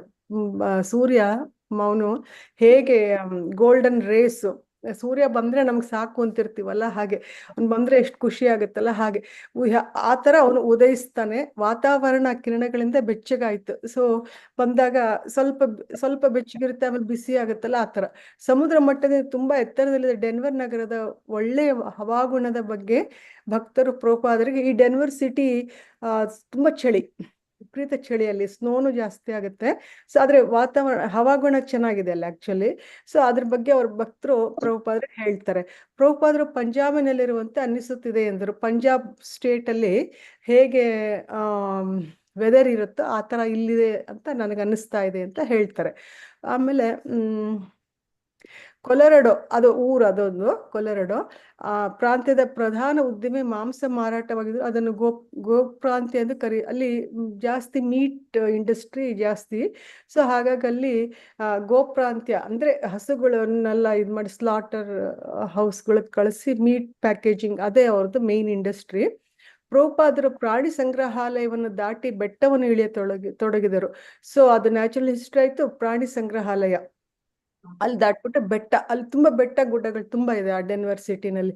ಅಲ್ಲಿ ಇಳ್ಕೊಂಡ್ ಬರ್ತಾ ಇರ್ತಾರೆ. ಸಿವಿಲ್ ವಾರ್ಗೆ ಬಳಸಲಾಗಿದ್ದ ಪಿರಂಗಿಗಳನ್ನು ಅವರು ನೋಡಿ, ಇಲ್ಲಿ ತುಂಬಾ ಇಂಡಿಯಾ ದೇಶದಲ್ಲಿ ಆದಂಗೆನೆ ಇಲ್ಲೂ ಬೇಕಾದಷ್ಟು ಸಿವಿಲ್ ವಾರ್ಗಳು ಒಂದ್ ಸ್ಟೇಟ್ ಇಂದ ಇನ್ನೊಂದು ಸ್ಟೇಟ್ಗೆ ಆಗಿದೆ. ಸೊ ಅದ್ರ ಬಗ್ಗೆ ಅದಕ್ಕೆಲ್ಲ ಉಪಯೋಗಿಸ್ತಾರಲ್ಲ ಪಿರಂಗಿಗಳು. ಮುಂಚೆ ಎಲ್ಲ ಅದು ಏನದು ತುಪಾಕಿ ಅಂತಾರಲ್ಲ. ಸೊ ಅದನ್ನೆಲ್ಲ ನೋಡ್ತಾರೆ. ಅದನ್ನು ಇದೆ. ಈ ಹೂ ತುಂಬಿದ ಮೈದಾನಗಳು ಅಂದ್ರೆ ಇದು ಗಾರ್ಡನ್ಗಳು, ಹಸಿರು ಬಯಲುಗಳು ಅಂದ್ರೆ ಫುಲ್ ಲಾನ್ ತರ ಇರುವಂತದ್ದು, ಎತ್ತರವಾದ ಪೈನ್ ವೃಕ್ಷಗಳು. ಜುಲೈ ತಿಂಗಳಿಗೆ ಹೆಚ್ಚು ಅನ್ನಬಹುದ ಚಳಿ. ಆಕ್ಚುಲಿ ಜುಲೈಯಲ್ಲಿ ಇನ್ನೂ ಚಳಿ ಇರುತ್ತೆ. ಉದಯಿಸಿದ ಸೂರ್ಯನ ಪ್ರಖರತೆ ಮಾತ್ರ ಅಪೂರ್ವವಾಗಿತ್ತು. ಅಂದ್ರೆ ಸೂರ್ಯನ ಇದು ಸನ್ರೈಸ್ ಬಿಸಿಲು ಬಂದಿರುತ್ತೆ, ಆದ್ರೆ ಚಳಿನೂ ಇರುತ್ತೆ, ಆ ತರ. ಬೂದು ಬಣ್ಣದ ಶಾಲು ಹೊದ್ದು ವೇಗವಾಗಿ ನಡೆಯುತ್ತಿದ್ದ ಶ್ರೀಲ ಪ್ರಭುಪಾದರು ಬಂಗಾರದ ಬೆಳಕಿನ ತೊಯ್ದ ಹಾಗೆ ಕಾಣುತ್ತಿದ್ರು. ಅವ್ರು ಹಾಕೊಂಡಿದ್ದ ಶಾಲು ಚಾದರ್ ಅಂತ ಕರೀತಾರಲ್ಲ, ಅದರಲ್ಲಿ ಸೂರ್ಯನ ಬೆಳಕು ಬಿದ್ದಾಗ ಅವ್ರಿಗೆ ಗೋಲ್ಡ್ ನೀರಲ್ಲಿ ಹಿಂಗೆ ಅದ್ದಿ ತೆಗೆದಿದ್ದಾರೇನೋ ಅನ್ನೋ ತರ ಅವ್ರು ಕಾಣಿಸ್ತಾ ಇದ್ರು. ಆಗಾಗ ಅವರ ಶಿಷ್ಯರೊಂದಿಗೆ ಮಾತನಾಡುತ್ತಾ ದ್ರುತಗತಿಯಲ್ಲಿ ನಡೆಯುತ್ತಿದ್ದರು. ಅವರು ಶಿಷ್ಯಂದ್ರ ಜೊತೆ ಮಾತನಾಡುತ್ತಾ ಪ್ರಭುಪಾದರು ಗೋಪಾಲ್ ಅಗರ್ವಾಲರ ಹೆಸರನ್ನು ಹೇಳಿದರು. ಆವಾಗ ಗೋಪಾಲ್ ಅಗರ್ವಾಲ್ ಅನ್ನೋರು ಪ್ರಭುಪಾದರಿಗೆ ಫಸ್ಟ್ ಇರಕ್ ಜಾಗ ಕೊಟ್ಟಿದ್ರಂತೆ ಇಲ್ಲಿ ಪೆನ್ಸಿಲ್ವೇನಿಯಾ ಸ್ಟೇಟ್ ಅಲ್ಲಿ. 1965ರಲ್ಲಿ ಪ್ರಭುಪಾದರು ಮೊದಲ ಬಾರಿಗೆ ಅಮೆರಿಕೆಗೆ ಬಂದಾಗ ಅವರ ಮನೆಯಲ್ಲಿ ಉಳಿದಿದ್ದಾರಂತೆ. ಸೊ ಇಲ್ಲಿ ಉಳ್ಕೊಂಡಿದ್ರು ಅವರು. ಈ ಗೋಪಾಲರ ತಂದೆ ಮಧುರೆಯಲ್ಲಿ ಒಬ್ಬ ದೊಡ್ಡ ಶ್ರೀಮಂತ. ಅವರು ಗೋಪಾಲ್ ಅನ್ನೋರ್ದು ಫ್ಯಾಮಿಲಿ ಹಿಸ್ಟ್ರಿ ಸ್ವಲ್ಪ ಹೇಳ್ತಾ ಇದ್ದಾರೆ. ಅವ್ರು ತುಂಬಾ ಮಧುರೆ ಸೌತ್ ಇಂಡಿಯಾದಲ್ಲಿ ಇದೆಯಲ್ಲ, ಅಲ್ಲಿ ದೊಡ್ಡ ಸಾಹುಕಾರ ಮನೆಯವರವರು. ಗೋಪಾಲ್ ಎಲೆಕ್ಟ್ರಿಕಲ್ ಎಂಜಿನಿಯರ್ ಆಗಿ ಅಮೆರಿಕೆಗೆ ಅವರು ಎಲೆಕ್ಟ್ರಿಕಲ್ ಎಂಜಿನಿಯರ್ ಬೈ ಪ್ರೊಫೆಷನ್ ಇಲ್ಲಿ ಬಂದಿದ್ರು. ಅವರು ಇಂಡಿಯಾದಲ್ಲಿದ್ದೇ ಇದಕ್ಕಿಂತ ಹೆಚ್ಚು ಅಂದ್ರೆ ಆಕ್ಚುಲಿ ಅವ್ರು ಇಂಡಿಯಾದಲ್ಲಿದ್ದಾಗ ಇನ್ನೂ ಜಾಸ್ತಿ ಸಂಪಾದನೆ ಮಾಡ್ಬೋದಾಗಿತ್ತು. ಆದ್ರೆ ಇಲ್ಲಿ ಬಂದ್ರು. ಅವರು ಬಂದು ಗೋಪಾಲರ ಹೆಂಡತಿ ಸಾಮಾನ್ಯವಾಗಿ ಹೇಳುತ್ತೀವಿ, ನಮ್ಮ ಯಜಮಾನ್ ಒಂದು ರೀತಿ ಪರಿತ್ಯಕ್ತ ಮಗ. ಅಂದ್ರೆ ಅವ್ರ ಹೆಂಡತಿ ಹೇಳ್ತಿದ್ರಂತೆ, ನನ್ನ ಮಗ ಅಬ್ಯಾಂಡನ್ಡ್ ಮಗ ಅಂತ. ಅಂದ್ರೆ ಬಿಟ್ಬಿಟ್ಟಿರ್ತಾರಲ್ಲ 4-5 ಮಕ್ಳಿದ್ದಾಗ ಕೊನೆ ಏನ್ ಕೇಳದ್ ಬಿಡು, ಏನ್ ಮಾಡದ್ ಬಿಡು ಅಂತ, ಆ ತರ ಪರಿತ್ಯಕ್ತ ಮಗ ಅಂತ ಅವ್ರ ಹೆಂಡತಿ ಹೇಳ್ತಿದ್ರಂತೆ. ಪ್ರಭುಪಾದರು ಹೇಳಿದ್ರು, ಈ ನಶ್ವರ ಜೀವನಕ್ಕಾಗಿ ಜನ ಹಗಲು ರಾತ್ರಿ ದುಡಿಯುತ್ತಿದ್ದಾರೆ. ಅಂದ್ರೆ ಪ್ರಭುಪಾದರು ಹೇಳ್ತಾರೆ, ಈ ಜೀವನ ಶಾಶ್ವತ ಅಲ್ಲ, ಆದ್ರೂ ಜನರು ಇದನ್ನೇ ಶಾಶ್ವತ ಅನ್ಕೊಂಡು ಜನ ಹಗಲು ರಾತ್ರಿ ದುಡಿತಾ ಇದ್ದಾರೆ. ಇದಕ್ಕಿಂತ ಕಡಿಮೆ ಶ್ರಮದಲ್ಲಿ ಅವರು ಭಗವದ್ಧಾಮವನ್ನು ಸೇರಬಹುದು. ಇಷ್ಟೊಂದು ದುಡಿಯೋ ಅವಶ್ಯಕತೆ ಇಲ್ಲ. ಅವರು ಕಡಿಮೆ ಶ್ರಮ ಪಟ್ರೇನೆ ಅವರು ಭಗವಂತನ ಹತ್ರ ಹೋಗ್ಬೋದು ಅಂತ. ಕೇವಲ ಒಂದು ಒಳ್ಳೆ ಕಾರಿಗಾಗಿ, ಹೆಂಡತಿಗಾಗಿ, ಮಕ್ಕಳಿಗಾಗಿ ಮಿತಿಮೀರಿ ಕಷ್ಟಪಡುತ್ತಿದ್ದಾರೆ. ನೋಡಿ, ಒಂದು ಕಾರ್ ತಗೋಬೇಕು ಅಂದ್ರೆ ಎಷ್ಟು ಕಷ್ಟಪಡ್ಬೇಕು, ಯಾಕಂದ್ರೆ ಅದಕ್ಕೆ ಅಷ್ಟು ರೊಕ್ಕ ಜಾಸ್ತಿ. ಸೊ ಹೆಂಡತಿ, ಹುಡುಗರುಗಳು ಮದುವೆ ಮಾಡ್ಕೋಬೇಕು, ಹೆಂಡತಿ ಬೇಕು, ಆದ್ರೆ ಹುಡುಗಿಯರಿಗೆ ಗಂಡ ಬೇಕು, ಹೀಗೆ ಈ ತರದೆಲ್ಲ. ಮಕ್ಕಳಿಗಾಗಿ ಮಿತಿಮೀರಿ ಕಷ್ಟಪಡುತ್ತಿದ್ದಾರೆ. ಅಂದ್ರೆ ಫ್ಯಾಮಿಲಿ ಲೈಫಲ್ಲಿ ಎಂಟ್ಯಾಂಗಲ್ ಆಗ್ಬಿಟ್ಟಿದ್ದಾರೆ ಅಂತ. ಇದೇ ಶ್ರಮವನ್ನು ಕೃಷ್ಣ ಪ್ರಜ್ಞೆಯಲ್ಲಿ ತೊಡಗಿಸಿದ್ದರೆ ಭಗವದ್ಧಾಮಕ್ಕೆ ಅವರು ಮರಳಿ ಹೋಗಬಹುದಿತ್ತು. ಇಷ್ಟೊಂದು ಇಲ್ಲಿ ಕಷ್ಟಪಡ್ತಾ ಇದ್ದಾರೆ. ಇದರಲ್ಲಿ ಇಷ್ಟು ಕಷ್ಟನೇ ಅವರು ಕೃಷ್ಣ ಪ್ರಜ್ಞೆಯಲ್ಲಿ ಅವರು ಹಾಕಿ ಮಾಡಿದ್ರೆ, ಟೈಮ್ ಸ್ಪೆಂಡ್ ಮಾಡಿದ್ರೆ ಭಗವದ್ಧಾಮಕ್ಕೆ ಅವರು ಆರಾಮಾಗಿ ಹೋಗ್ಬೋದು ಅಂತ ಹೇಳ್ತಾ ಇದ್ದಾರೆ. ಏನು ಕಮ್ಮಿ ಆಗಿದೆ ನಮ್ಮಲ್ಲಿ? ಎಲ್ಲ ಹೊರಟೋಯ್ತಲ್ಲ ಮಾತಾಜಿ. ಮೇಲಿದೆ ಮಾತಾಜಿ.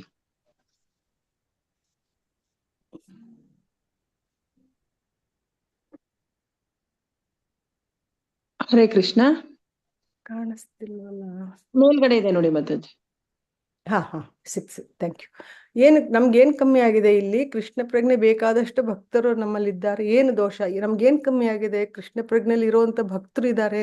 ಯಾಕೆ ನಾವು ಸುಮ್ಮನೆ ಅದು ಇದು ಕಷ್ಟ ಪಟ್ಕೊಂಡು ಕೂತಿರ್ಬೇಕು ಅಂತ ಹೇಳ್ತಾ ಇದ್ದಾರೆ.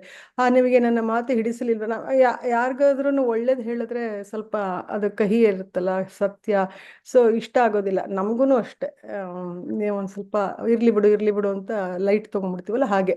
ನಿಮಗೆ ನನ್ನ ಮಾತು ಹಿಡಿಸುತ್ತಿಲ್ವೇ? ನಿಮ್ಮ ಅನಿಸಿಕೆ ಏನು? ನಿಮ್ಗೆ ಏನ್ ಅನಿಸ್ತಾ ಇದೆ ಹೇಳಿ ಅಂತ. ಇವರು ಇಷ್ಟೆಲ್ಲ ಮಾತನಾಡುತ್ತಾರೆ, ಕೊನೆಗೆ ಸತ್ತ ಮೇಲೆ ಒಂದು ಬೆಕ್ಕೋ ನಾಯಿಯೋ ಮರವೋ ಆಗಿ ಹುಟ್ಟುತ್ತಾರೆ. ಪ್ರಭುಪಾದರಿಗೆ ಎಲ್ಲ ಅವರು ಶುದ್ಧ ಭಕ್ತರಲ್ವಾ, ಅವ್ರಿಗೆ ಚೆನ್ನಾಗಿ ಗೊತ್ತು ನಮ್ಮ ಕರ್ಮಾನುಸಾರ ನಮಗೆ ನೆಕ್ಸ್ಟ್ ದೇಹ ಸಿಗುತ್ತೆ ಅಂತ ಹೇಳಿ. ಸೊ ಇಷ್ಟೆಲ್ಲ ಇವ್ರು ಮನುಷ್ಯ ಜನ್ಮನ ಹಾಳು ಮಾಡ್ಕೋತಾ ಇದ್ದಾರೆ. ನೆಕ್ಸ್ಟ್ ಅವ್ರು ನಾಯೋ ಬೆಕ್ಕೋ ನರಿಯೋ ಏನೋ ಆಗಿ ಹುಟ್ಬಿಡ್ತಾರೆ ಅಂತ ಅವ್ರಿಗೆ ಮಾತಾಜಿ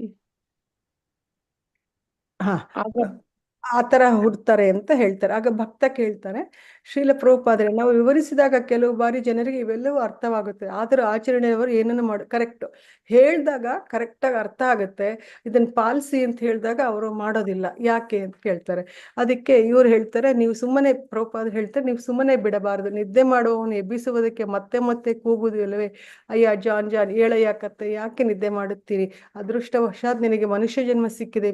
ಈಗ ಮೇಲೆ ಕೇಳು, ಕೃಷ್ಣ ಪ್ರಜ್ಞೆಯನ್ನು ಹೊಂದು ನಿನ್ನ ಎಲ್ಲಾ ಸಮಸ್ಯೆಗಳನ್ನು ಪರಿಹರಿಸಿಕೊ. ಇವಾಗ ನಾವು ಅಷ್ಟೇ ಅಲ್ವಾ, ಯಾರ ಮಕ್ಕಳು ತುಂಬಾ ಹೊತ್ತು ಮಲಗಿದ್ರೆ ಏಳು ಏಳು ಏಳು ಅಂತ ಹಿಂಸೆ ಮಾಡಿ ಕೊನೆಗೆ ಸೂರ್ಯ ತಲೆ ಮೇಲೆ ಬಂದ ಏಳು ಅಂತ, ಹಾಗೆ ಅಲ್ಲಿವರೆಗೂ ನಾವು ಎಬ್ಸೋವರೆಗೂ ಬಿಡೋದಿಲ್ಲ. ಹಾಗೆ ನೀವು ಆ ಥರನೇ ಎಬ್ಬಿಸ್ಬೇಕು. ಅವ್ರಿಗೆ ಅಜ್ಞಾನದಲ್ಲಿದ್ದಾರೆ, ಅವ್ರಿಗೆ ಏನು ಗೊತ್ತಿಲ್ಲ. ಸೊ ಅವ್ರಿಗೆ ಹೇಳ್ಬಿಟ್ಟು ನಾವು ಇದನ್ನ ಕೃಷ್ಣ ಪ್ರಜ್ಞೆ ಕೊಡಬೇಕು, ನಿಮ್ದೆಲ್ಲ ಸಮಸ್ಯೆಗಳಿಗೆ ಪರಿಹಾರ ಅದೊಂದೇ ಅಂತ ನಾವು ಮಾಡಬೇಕು ಅಂತ ಹೇಳ್ತಾ ಇದ್ದಾರೆ.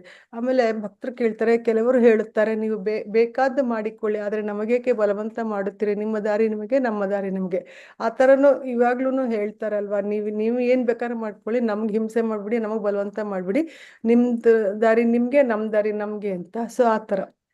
ಅದಕ್ಕೆ ಪ್ರಭುಪಾದರು ಹೇಳ್ತಾರೆ, ನೀನು ಒಂದು ಮನುಷ್ಯ ಪ್ರಾಣಿ, ಆದರೆ ಕತ್ತೆಯಾಗಿ ಸುಮ್ಮನೆ ನಿದ್ದೆ ಮಾಡುತ್ತಿದ್ದೆ. ನಾವು ನಿನ್ನನ್ನು ಎಬ್ಬಿಸುವುದಕ್ಕೆ ನೋಡುತ್ತಿದ್ದೇವೆ. ಒಂದು ಮಗು ಗೊತ್ತಿಲ್ಲದೆ ಅಪಾಯದ ಹಾದಿ ಹಿಡಿದಾಗ ನಾವು ಮನುಷ್ಯರಾದನ್ನು ಸಹಜವಾಗಿ ಆ ದಾರಿ ಬೇಡ, ಸರಿಯಾದ ದಾರಿಗೆ ಹೋಗು, ಅವರನ್ನು ಕಾಪಾಡಲು ಯತ್ನಿಸುತ್ತವೆ. ನಮ್ಮ ಜವಾಬ್ದಾರಿ ಅದು. ಬೇರೆಯವರಿಗೆ ಒಳ್ಳೆಯದು ಮಾಡುವುದು ಚೈತನ್ಯ ಮಹಾಪ್ರಭುಗಳ ಉದ್ದೇಶವೇ ಅದು. ಈ ಮನುಷ್ಯ ನರಕಕ್ಕೆ ಹೋಗುತ್ತಿದ್ದಾನೆ, ಹಾಳಾಗಿ ಹೋಗಲಿ, ನಾನು ಸುಖವಾಗಿದ್ದರೆ ಸಾಕು, ಹೀಗೆ ಯೋಚಿಸುವುದು ಮನುಷ್ಯತ್ವ ಅಲ್ಲ. ಅದಕ್ಕೆ ಪ್ರಭುಪಾದರು ಹೇಳ್ತಾರೆ, ಅವ್ರು ಆ ಥರ ಹೇಳ್ತಾರೆ, ಆದರೆ ನಾವೇನ್ ಮಾಡ್ಬೇಕು? ನಾವು ಪ್ರಾಣಿಗಳ ತರ ಬಿಹೇವ್ ಮಾಡಬಾರ್ದು. ನಾವು ಮನುಷ್ಯರ ತರ ಬಿಹೇವ್ ಮಾಡಿ ಅವ್ರಿಗೆ ಕಂಪ್ಯಾಷನ್, ನಾವು ಅನುಕಂಪ ತೋರಿಸಿ ಅವ್ರಿಗೆ ಸರಿಯಾಗಿ, ಮಗು ಹೋಗ್ತಾ ಇರುತ್ತೆ ಕೊಚ್ಚೆ ಮೇಲೆ, ದಾರಿಲಿ ಹೋಗ್ತಾ ಹೋಗ್ತಾ ಹೋಗ್ತಾ ಕೈ ಬಿಟ್ಬಿಟ್ಟು ಕೊಚ್ಚೆ ಹತ್ರ ಹೋದ್ರೆ ನಾವು ಕೊಚ್ಚೆಲ್ಲ ಹೋಗ್ಲಿ ಬಿಡು ಅಂತ ಬಿಟ್ಬಿಡ್ತೀವ, ಬಿಡಲ್ಲ, ಕರ್ಕೊಂಡ್ಬರ್ತೀವಲ್ವಾ, ಕರ್ಕೊಂಡ್ಬಂದು ಕ್ಲೀನ್ ಮಾಡಿ ಮಾಡಿ ಈ ಕಡೆನೆ ಹೋಗ್ಬೇಕು ಅಂತ ಕೈ ಹಿಡ್ಕೊಂಡು ಮತ್ತೆ ಕರ್ಕೊಂಡು ಹೋಗ್ತೀವಲ್ಲ, ಆ ತರ ಮಾಡ್ಬೇಕು. ನಾವು ಅವ್ರಿಗೆ ಸರಿಯಾದ ದಾರಿ ತೋರಿಸ್ಬೇಕು, ಅವ್ರನ್ನ ನಾವು ಕಾಪಾಡ್ಬೇಕು ಅಂತ ಇಲ್ಲಿ ಹೇಳ್ತಾರೆ. ಅದೇ ಚೈತನ್ಯ ಮಹಾಪ್ರಭುಗಳದ್ದು ಅದೇ ಮೇಯ್ನ್ ಇದ್ದಿದ್ದು. ಎಲ್ಲರಿಗೂ ನಾವು ಕೃಷ್ಣ ಪ್ರಜ್ಞೆ ಕೊಡ್ಬೇಕು, ಎಲ್ಲರೂ ಹರಿನಾಮ ಸಂಕೀರ್ತನೆ ಮಾಡ್ಲೇಬೇಕು ಅಂತ ಪಾಪ ಅವ್ರದ್ದು ಆಂದೋಲನ ಇರೋದು ಅದಕ್ಕೆ. ಸೊ ಅವಾಗ ಮಾಡಿದಾಗ ನಾವು ಸುಖವಾಗಿರ್ತೀವಿ ಅಂತ ಹೇಳ್ತಾರೆ. ಆದ್ರೆ ನಾವು ಪ್ರಾಣಿಗಳ ತರ ಯೋಚನೆ ಮಾಡ್ಬೋದು, ಮನುಷ್ಯರ ತರಾನೇ ಯೋಚನೆ ಮಾಡಿ, ಅದೇ ಮನುಷ್ಯತ್ವ ಅಂತ ಪ್ರಭುಪಾದರು ಹೇಳ್ತಾರೆ. ಮತ್ತೆ ಭಕ್ತ ಕೇಳ್ತಾರೆ, ಶ್ರೀಲ ಪ್ರಭುಪಾದರೆ, ಬಹಳ ಸಲ ಅವರು ಹೇಳುತ್ತಾರೆ, ಅವರ ದೃಷ್ಟಿಯಲ್ಲಿ ನಾವು ಫಲಾಯನವಾದಿಗಳು, ನಮಗೆ ಮಾಡೋದಕ್ಕೆ ಕೆಲಸವಿಲ್ಲ, ಜೀವನ ನಿರ್ವಹಣೆಗೆ ಮೊದಲು ನಾವು ಏನು ಕೆಲಸ ಹಿಡಿಯಬೇಕು. ಇದು ನಮ್ಮ ಪ್ರಭುಗಳು ಯಾವಾಗ್ಲೂ ಕ್ಲಾಸಲ್ಲಿ ಮಾಡ್ಬೇಕಾದ್ರೆ ಉದಾಹರಣೆ ಕೊಡ್ತಿರ್ತಾರೆ. ನೀವು ಏನ್ ಮಾಡ್ತೀರಾ ದುಡಿಯೋದಿಕ್ಕೆ ಅಂತ ನಾನು ಕೇಳ್ತಾರೆ. ನೀವೇನ್ ಮಾಡ್ತೀರೋ ನಾವು ಅದೇ ಮಾಡೋದು. ನಿಮ್ಗೆ ಎಲ್ಲಿ ಸಿಗುತ್ತೆ ಊಟ ಮಾಡೋದಕ್ಕೆಲ್ಲ ಅಂದ್ರೆ ಭಗವಂತ ನಿಮ್ಗೇನ್ ಕೊಡ್ತಾನೋ ನಮಗೂ ಅದೇ ಕೊಡ್ತಾರೆ ಅಂತ ಪ್ರಭುಜಿ ಹೇಳ್ತಾರೆ. ಸೊ ಹಾಗಾಗಿ ಇಷ್ಟು ಇಡೀ ಬ್ರಹ್ಮಾಂಡದಲ್ಲಿ ಭಗವಂತ ಎಲ್ಲರಿಗೂ ಕೊಟ್ಟಿದ್ದಾನೆ. ಒಂದು ಸಣ್ಣ ಇರುವೆ ಒಂದು 10 ಕಾಳು ಸಕ್ಕರೆ ತಿನ್ಬಹುದು, ಆದ್ರೆ ಆನೆ ಟನ್ ಗಟ್ಲೆ ತಿನ್ನುತ್ತೆ, ಅದಕ್ಕೂ ಊಟ ಇದೆ, ಇರುವೆಗೂ ಊಟ ಇದೆ ಅಂತ ನಮಗ್ ಗೊತ್ತು. ಸೊ ಹಾಗಾಗಿ ಜೀವನ ನಿರ್ವಹಣೆ ಮಾಡಲು ನಾವು ಒಂದು ಕೆಲಸ ಹಿಡಿಯಬೇಕಂದ್ರೆ ಮೆಟೀರಿಯಲಿಸ್ಟ್ ಓದಿರ್ತೀವಿ, ಕಲ್ತಿರ್ತೀವಿ, ಅದಕ್ಕೆ ಕೆಲಸ ಬೇಕು, ಆದ್ರೆ ಅದನ್ನೇ ಮೇನ್ ಅಂತ ನಾವು ಮಾಡ್ಕೋಬಾರ್ದು ಅಂತ ಇಲ್ಲಿ ಹೇಳ್ತಾ ಇದ್ದಾರೆ. ಪ್ರಭುಪಾದ ಹೇಳ್ತಾರೆ, ಅಜ್ಞಾತ ಟೀಕಾಕಾರನ ಉದ್ದೇಶಿಸಿದ ಹಾಗೆ, ಅಯ್ಯೋ ಕತ್ತೆ, ನಿನ್ನ ಹತ್ತಿರ ಹಣ ಇಲ್ಲ, ನೀನು ಕೆಲಸ ಮಾಡು, ಆದ್ರೆ ನಾವು ಶ್ರೀಮಂತರು, ಕೃಷ್ಣನ ಮಕ್ಕಳು ನಾವು, ಕತ್ತೆ ಹಾಗೆ ನಾವೇಕೆ ದುಡಿಯಬೇಕು? ಕತ್ತೆ ಮಾತ್ರ ಕೆಲಸಕ್ಕೆ ಬರದ ಕೆಲಸ ಮಾಡುದು, ನಾವು ಕತ್ತೆಗಳಲ್ಲ. ಕತ್ತೆ ಪಾಪ ಹಾಗೆ ಅಲ್ಲ, ಅದು ಅವನು ಒಡೆಯ, ಅವನು ಸಾಕಿರೋನು ಏನ್ ಕೊಡ್ತಾನೋ ಅಷ್ಟು ಮಾತ್ರ ತಿನ್ನುತ್ತೆ. ಆ ಕಡೆ ಈ ಕಡೆ ಹುಲ್ಲಿದೆ ಅನ್ನೋದು ನೋಡಕ್ ಹೋಗಲ್ಲ. ಬೆಳಗ್ಗೆಯಿಂದ ಸಂಜೆವರೆಗೂ ಅವನ್ಗೆ ದುಡಿತಾ ಇರುತ್ತೆ. ಆ ತರ ನಾವು ಮಾಡಬಾರ್ದು. ನಾವು ಕೃಷ್ಣ ಪ್ರಜ್ಞೆ ತಗೊಂಡ್ರೆ ನಾವು ಸುಖವಾಗೂ ಇರ್ತೀವಿ, ಕೆಲ್ಸನೂ ಇರುತ್ತೆ ಅಂತ ಹೇಳ್ತಾ ಇದ್ದಾರೆ. ಪ್ರಭುಪಾದ ಹೇಳ್ತಾರೆ, ಭಗವದ್ಗೀತೆಯು ಭಗವಾನ್ ಕೃಷ್ಣನನ್ನು ಪ್ರತಿಯೊಂದು ವಸ್ತುವಿಗೂ ಯಜಮಾನ ಎಂದು ಸ್ಥಾಪಿಸುತ್ತದೆ. ಆದುದರಿಂದ ಕೃಷ್ಣನ ಸೇವಕರು ಕತ್ತೆಗಳ ಹಾಗೆ ರಾತ್ರಿ ಹಗಲು ದುಡಿಯಬೇಕೆಂದು ನಾವು ನಿರೀಕ್ಷಿಸಬಾರದು. ಕತ್ತೆಗಳು ಕಷ್ಟಪಟ್ಟು ದುಡಿದು ಮನುಷ್ಯರಲ್ಲ. ಶ್ರೀಮದ್ ಭಾಗವತದಲ್ಲಿ ಋಷಭದೇವನು ಇದನ್ನೇ ಹೇಳುತ್ತಾನೆ. ಮನುಷ್ಯ ಜೀವಿತವಿರುವುದು ಕೇವಲ ಆಹಾರ ಮತ್ತು ಕಾಮೋಪಭೋಗಕ್ಕಾಗಿ ಕಷ್ಟಪಟ್ಟು ದುಡಿಯುವುದಕ್ಕಲ್ಲ. ಹಂದಿಗಳು ಈ ಕೆಲಸ ಮಾಡುತ್ತವೆ. ಹೀಗೆ ಋಷಭದೇವ್ ತನ್ನ ಮಕ್ಕಳಿಗೆ ಹೇಳುತ್ತಾನೆ. ಪ್ರಭುಪಾದ ಹೇಳ್ತಾರೆ, ಭಗವದ್ಗೀತೆಯಲ್ಲಿ ಭಗವಾನ್ ಕೃಷ್ಣ ಇದನ್ನೇ ಹೇಳ್ತಾ ಇರೋದು. ಎಲ್ಲದಕ್ಕೂ ಭಗವಂತನೇ ಒಡೆಯ. ಅವನು ಭಗವಂತ ಹೇಳ್ತಾನಲ್ಲ, ಎಲ್ಲಾದ್ರಲ್ಲೂ ನಾನಿದ್ದೀನಿ, ಎಲ್ಲ ನನ್ನಲ್ಲಿದೆ ಅಂತ. ಸೊ ಹಾಗಾಗಿ ಈಶಾವಾಸ್ಯಂ ಇದಂ ಸರ್ವಂ, ಪ್ರತಿಯೊಂದು. ಹಾಗಾಗಿ ನಾನೇ ಅದಕ್ಕೆ ಯಜಮಾನ, ನೀನು ಅದನ್ನ ನಂದು ಅನ್ಕೊಂಡು ಓಡಾಡ್ತಿದೀಯ ಅಂತ. ಆದ್ರೆ ಕೃಷ್ಣ ಸೇವಕರು, ಕೃಷ್ಣನ್ ಭಕ್ತರು ಕತ್ತೆಗಳ ತರ ಹಗಲು ರಾತ್ರಿ ದುಡಿಯೋದಕ್ಕೆ ಏನು ಅವಶ್ಯಕತೆ ಇಲ್ಲ. ಆ ತರ ನಾವು ಎಕ್ಸ್ಪೆಕ್ಟು ಮಾಡಬಾರ್ದು. ಇದನ್ನ ಶ್ರೀಮದ್ ಭಾಗವತದ ಇನ್ನೊಂದು ಉದಾಹರಣೆ ಹೇಳ್ತಾರೆ. ಋಷಭದೇವ ಅವನು ಹೇಳ್ತಾನೆ, ನಾವು ಹಂದಿಗಳ ತರ ಹಂದಿಗಳಿಗಿನ್ನೇನು ಕೆಲಸ ಇಲ್ಲ, ಹೊಲಸು ತಿನ್ನುತ್ತೆ, ಮತ್ತೆ ಇದು ಕಾಮ ಅದೆಲ್ಲ ಆಸಕ್ತಿ ಇರುತ್ತೆ. ಸೊ ಹಾಗಾಗಿ ನಾವು ಆ ಥರ ಮಾಡಬಾರ್ದು ಅಂತ ಋಷಭದೇವ ಮಕ್ಕಳಿಗೆ ಹೇಗೆ ಹೇಳ್ತಾರೋ ಹಾಗೆ ನಾವು ಆ ಥರ ಎಲ್ಲ ಮಾಡಬಾರ್ದು. ಕೃಷ್ಣ ಪ್ರಜ್ಞೆಯಲ್ಲಿ ಇದ್ದು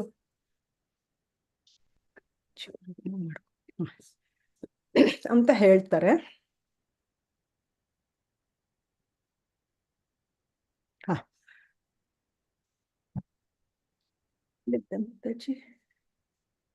ಹ ಇಷ್ಟು ಹೇಳಿ ಪ್ರಭುಪಾದರು ಹೀಗೆ ಮುಂದುವರಿಸಿದರು. ಅವರಿಗೆ ಹೇಳಿ, ಅವರು ಹಂದಿಗಳ ಹಾಗೆ ದುಡಿಯುತ್ತಿದ್ದಾರೆ, ನಾವು ಮನುಷ್ಯರಂತೆ ಜೀವಿಸುತ್ತಿದ್ದೇವೆ, ಅಷ್ಟೇ ವ್ಯತ್ಯಾಸ. ಒಬ್ಬ ವ್ಯಕ್ತಿ ಹಂದಿ ಹಾಗೆ ಕಷ್ಟಪಟ್ಟು ದುಡಿಯುತ್ತಿದ್ದರೆ ಅವನು ಪಲಾಯನವಾದಿ ಎಂದು ಅರ್ಥವೇ?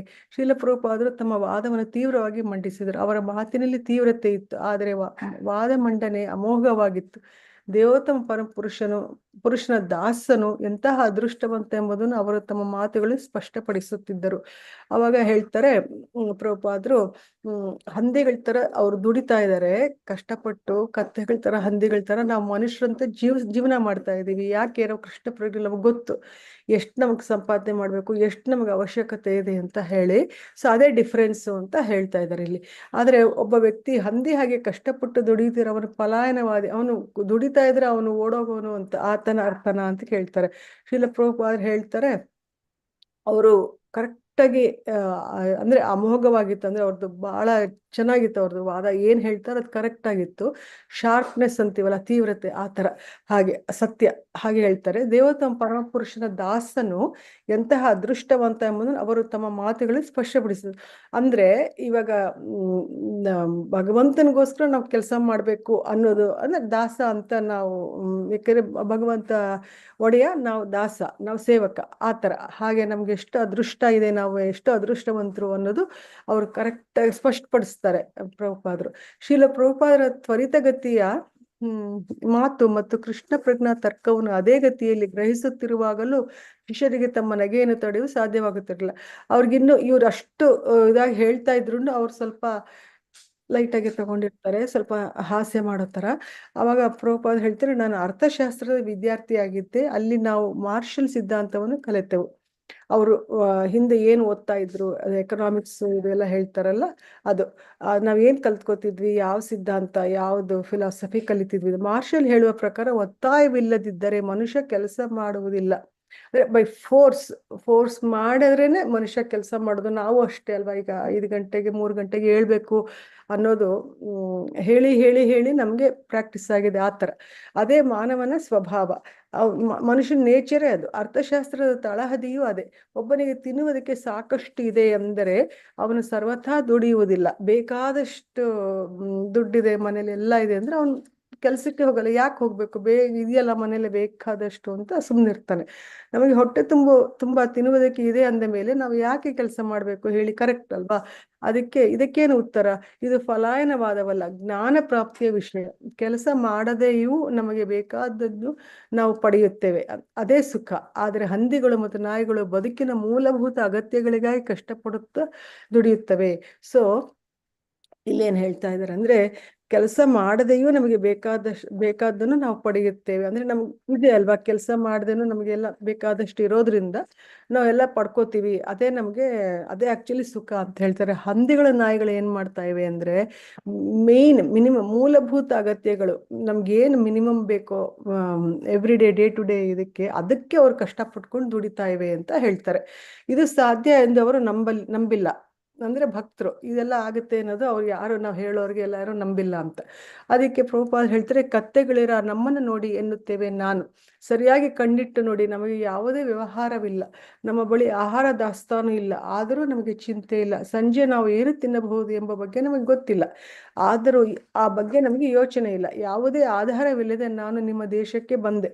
ಮನುಷ್ಯನ ಆರ್ಥಿಕ ಅಗತ್ಯಗಳನ್ನು ಸ್ವಲ್ಪ ಭೂಮಿ ಮತ್ತು ಹಸುಗಳನ್ನು ನೋಡಿಕೊಳ್ಳುವುದರಿಂದ ಒದಗಿಸಿಕೊಳ್ಳಬಹುದು. ಆದರೆ ಮನುಷ್ಯ ತನ್ನ ದೇಹ ಪೋಷಣೆಗಾಗಿ ಅನಗತ್ಯವಾದ ಸಂಕೀರ್ಣ ವ್ಯವಸ್ಥೆಗಳನ್ನು ಮಾಡಿಕೊಂಡಿದ್ದಾನೆ. ಹಾಗೆ ಮಾಡಿಕೊಂಡು ಮನುಷ್ಯ ಜೀವಿತದ ಉದ್ದೇಶವೇನು ಎಂಬುದನ್ನು ಮರೆತಿದ್ದಾನೆ. ಹೀಗೆ ಪ್ರಭುಪಾದರು ಹೇಳಿದಾಗ ಯಾರೋ ಒಬ್ಬ ಭಕ್ತ ಪ್ರತಿಯೊಬ್ಬ ಮನುಷ್ಯನಿಗೂ ಭೂಮಿಯ ಒಡೆತನ ಸಿಗಬೇಕಲ್ಲ ಎಂಬುದಾಗಿ ಹೇಳುತ್ತಾನೆ. ಆಗ ಪ್ರಭುಪಾದರು ಅದಕ್ಕೆ ಸರಿಯಾದ ವ್ಯವಸ್ಥೆ ಇಲ್ಲದಿರುವುದು ಕಾರಣ, ಅಮೆರಿಕದಲ್ಲಿ ಬೇಕಾದಷ್ಟು ಭೂಮಿ ಇದೆ ಎಂದರು. ಈಗ ಇಲ್ಲಿ ಪ್ರಭುಪಾದರು ಏನ್ ಹೇಳ್ತಾರೆ ನೋಡಿ, ಅಂದ್ರೆ ಅವ್ರನ್ನೇ ಕತ್ತೆಗಳ ಅಂತ ಸಂಬೋಧನೆ ಮಾಡ್ತಾರೆ. ಸರಿಯಾಗಿ ನೋಡಿ, ನಮ್ಗೆ ವ್ಯವಹಾರ ಇಲ್ಲ, ಅಂದ್ರೆ ದೊಡ್ಡ ಬಿಸ್ನೆಸ್ ಇಲ್ಲ, ಹಣ ಎಲ್ಲ ಬೇಕಾದಷ್ಟು ಕೂಡಿಟ್ಕೊಂಡಿಲ್ಲ ನಾವು ಅಂತ ಹೇಳ್ತಾರೆ. ಆಹಾರ ದಾಸ್ತಾನು ಇಲ್ಲ, ಅಂದ್ರೆ ದವಸ ಧಾನ್ಯಗಳು ನಮ್ಮ ಹತ್ರ ಹಾಕೊಂಡು ಕೂತ್ಕೊಂಡಿಲ್ಲ ನಾವು, ಆದ್ರೆ ನಮ್ಗೆ ಯೋಚನೆ ಇಲ್ಲ. ಯಾಕೆ ಅಂದ್ರೆ ಸಂಜೆ ನಾವು ಏನು ತಿನ್ನಬಹುದು ಎಂಬ ಬಗ್ಗೆ ನಮ್ಗೆ ಗೊತ್ತಿಲ್ಲ, ನಾವು ರಾತ್ರಿ ಏನು ಊಟ ಮಾಡ್ತೀವಿ ಅನ್ನೋದು ನಮಗೆ ಗೊತ್ತಿಲ್ಲ, ಆದರೂ ನಮಗೆ ಈ ಬಗ್ಗೆ ಯೋಚನೆ ಇಲ್ಲ. ನಾವು ಯಾಕೆಂದ್ರೆ ಭಗವಂತ ಕೊಡ್ತಾನೆ ಅಂತ ಹೇಳಿ ನಮಗೆ ಡೆಫಿನೆಟ್ ಗೊತ್ತು. ಯಾವುದೇ ಆಧಾರವಿಲ್ಲದೆ ನಾನು ನಿಮ್ಮ ದೇಶಕ್ಕೆ ಬಂದೆ. ನೋಡಿ, ಪ್ರಭುಪಾದರು ಬಂದಾಗ 42 ರೂಪಾಯಿ 40 ರೂಪಾಯಿ ಇಟ್ಕೊಂಡು ಬಂದ್ರಂತೆ, ಪ್ಲಸ್ ಭಾಗವತ ಬುಕ್ಸ್ ಫಸ್ಟ್ ಕ್ಯಾಂಟದ್ದು. ಸೊ ಇಲ್ಲಿ ಬಂದ್ರು, ಅವ್ರಿಗೆ ಗೊತ್ತಿಲ್ಲದಿರೋ ದೇಶ, ಆ ವಯಸ್ಸಲ್ಲಿ ಅವ್ರು ಬಂದ್ರು.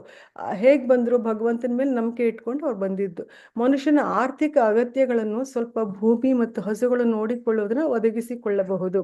ಅಂದ್ರೆ ಇಲ್ಲಿ ಪ್ರಭುಪಾದರು ಕೃಷಿ ಬಗ್ಗೆ, ಆಮೇಲೆ ಗೋ ಸಂರಕ್ಷಣೆ ಬಗ್ಗೆ ಹೇಳ್ತಾ ಇದ್ದಾರೆ. ಈಗ ಬಡ್ ಇಂಡಸ್ಟ್ರಿ, ಅದು ಫ್ಯಾಕ್ಟ್ರಿಗಳು ಎಲ್ಲ ಮಾಡಿ ಎಲ್ಲ ಜಾಗನೂ ಹಾಳು ಮಾಡ್ತಾ ಇದ್ದಾರೆ, ಎನ್ವೈರನ್ಮೆಂಟ್ ಪೊಲ್ಯೂಟ್ ಮಾಡ್ತಾ ಇದ್ದಾರೆ ಅಂತ. ಸೊ ನಮ್ಗೊಂದು ಸ್ವಲ್ಪ ಜಾಗ ವ್ಯವಸಾಯ ಮಾಡೋದಕ್ಕೆ ಹಸು ಇಷ್ಟಿದ್ರೆ ಸಾಕು. ಆಕ್ಚುಲಿ ಅದಕ್ಕೆ ಬೇಕಾದಷ್ಟು ನಮ್ಗೆಲ್ಲ ಆಹಾರ ದವಸ ಧಾನ್ಯ ಒದಗಿಸುತ್ತೆ ಅಂತ. ಆದರೆ ಮನುಷ್ಯ ತನ್ನ ದೇಹ ಪೋಷಣೆಗಾಗಿ ಅನಗತ್ಯ ಸಂಕೀರ್ಣ ವ್ಯವಸ್ಥೆಗಳನ್ನು ಮಾಡಿಕೊಂಡಿದ್ದಾನೆ. ಇವನೇನ್ ಮಾಡ್ತಾನೆ ಮನುಷ್ಯ, ಇಲ್ಲ ಅದು ಬೇಕು ಇದು ಬೇಕು ಅಂತ ಹೇಳಿ ಅನಗತ್ಯ ಅಂದ್ರೆ ಅನ್ವಾಂಟೆಡ್ ಸಾಮಾನುಗಳನ್ನ ಇದು ವ್ಯವಸ್ಥೆಗಳನ್ನ ಮಾಡ್ಕೊಂಡಿದ್ದಾನೆ. ಅದು ಬೇಕು ಇದು ಬೇಕು, ಅದು ಬೇಕಾದಾಗ ನಾವು ಹೆಚ್ಚಿಗೆ ದುಡಿಲೇಬೇಕು. ಇವಾಗ ಇನ್ನೊಂದು ಮನೆ ಬೇಕು, ಮಠ ಬೇಕು, ಕಾರ್ ಬೇಕು, ಬಂಗ್ಲೆ ಬೇಕು ಅಂದ್ರೆ ನಾವು ಆಗೋಷ್ಟು ನಾವು ದುಡ್ಡು ಸಂಪಾದನೆ ಮಾಡ್ಬೇಕಲ್ಲ, ಹಾಗೆ ಮತ್ತೆ ದುಡಿಬೇಕು. ಹಾಗೆ ಮಾಡಿಕೊಂಡು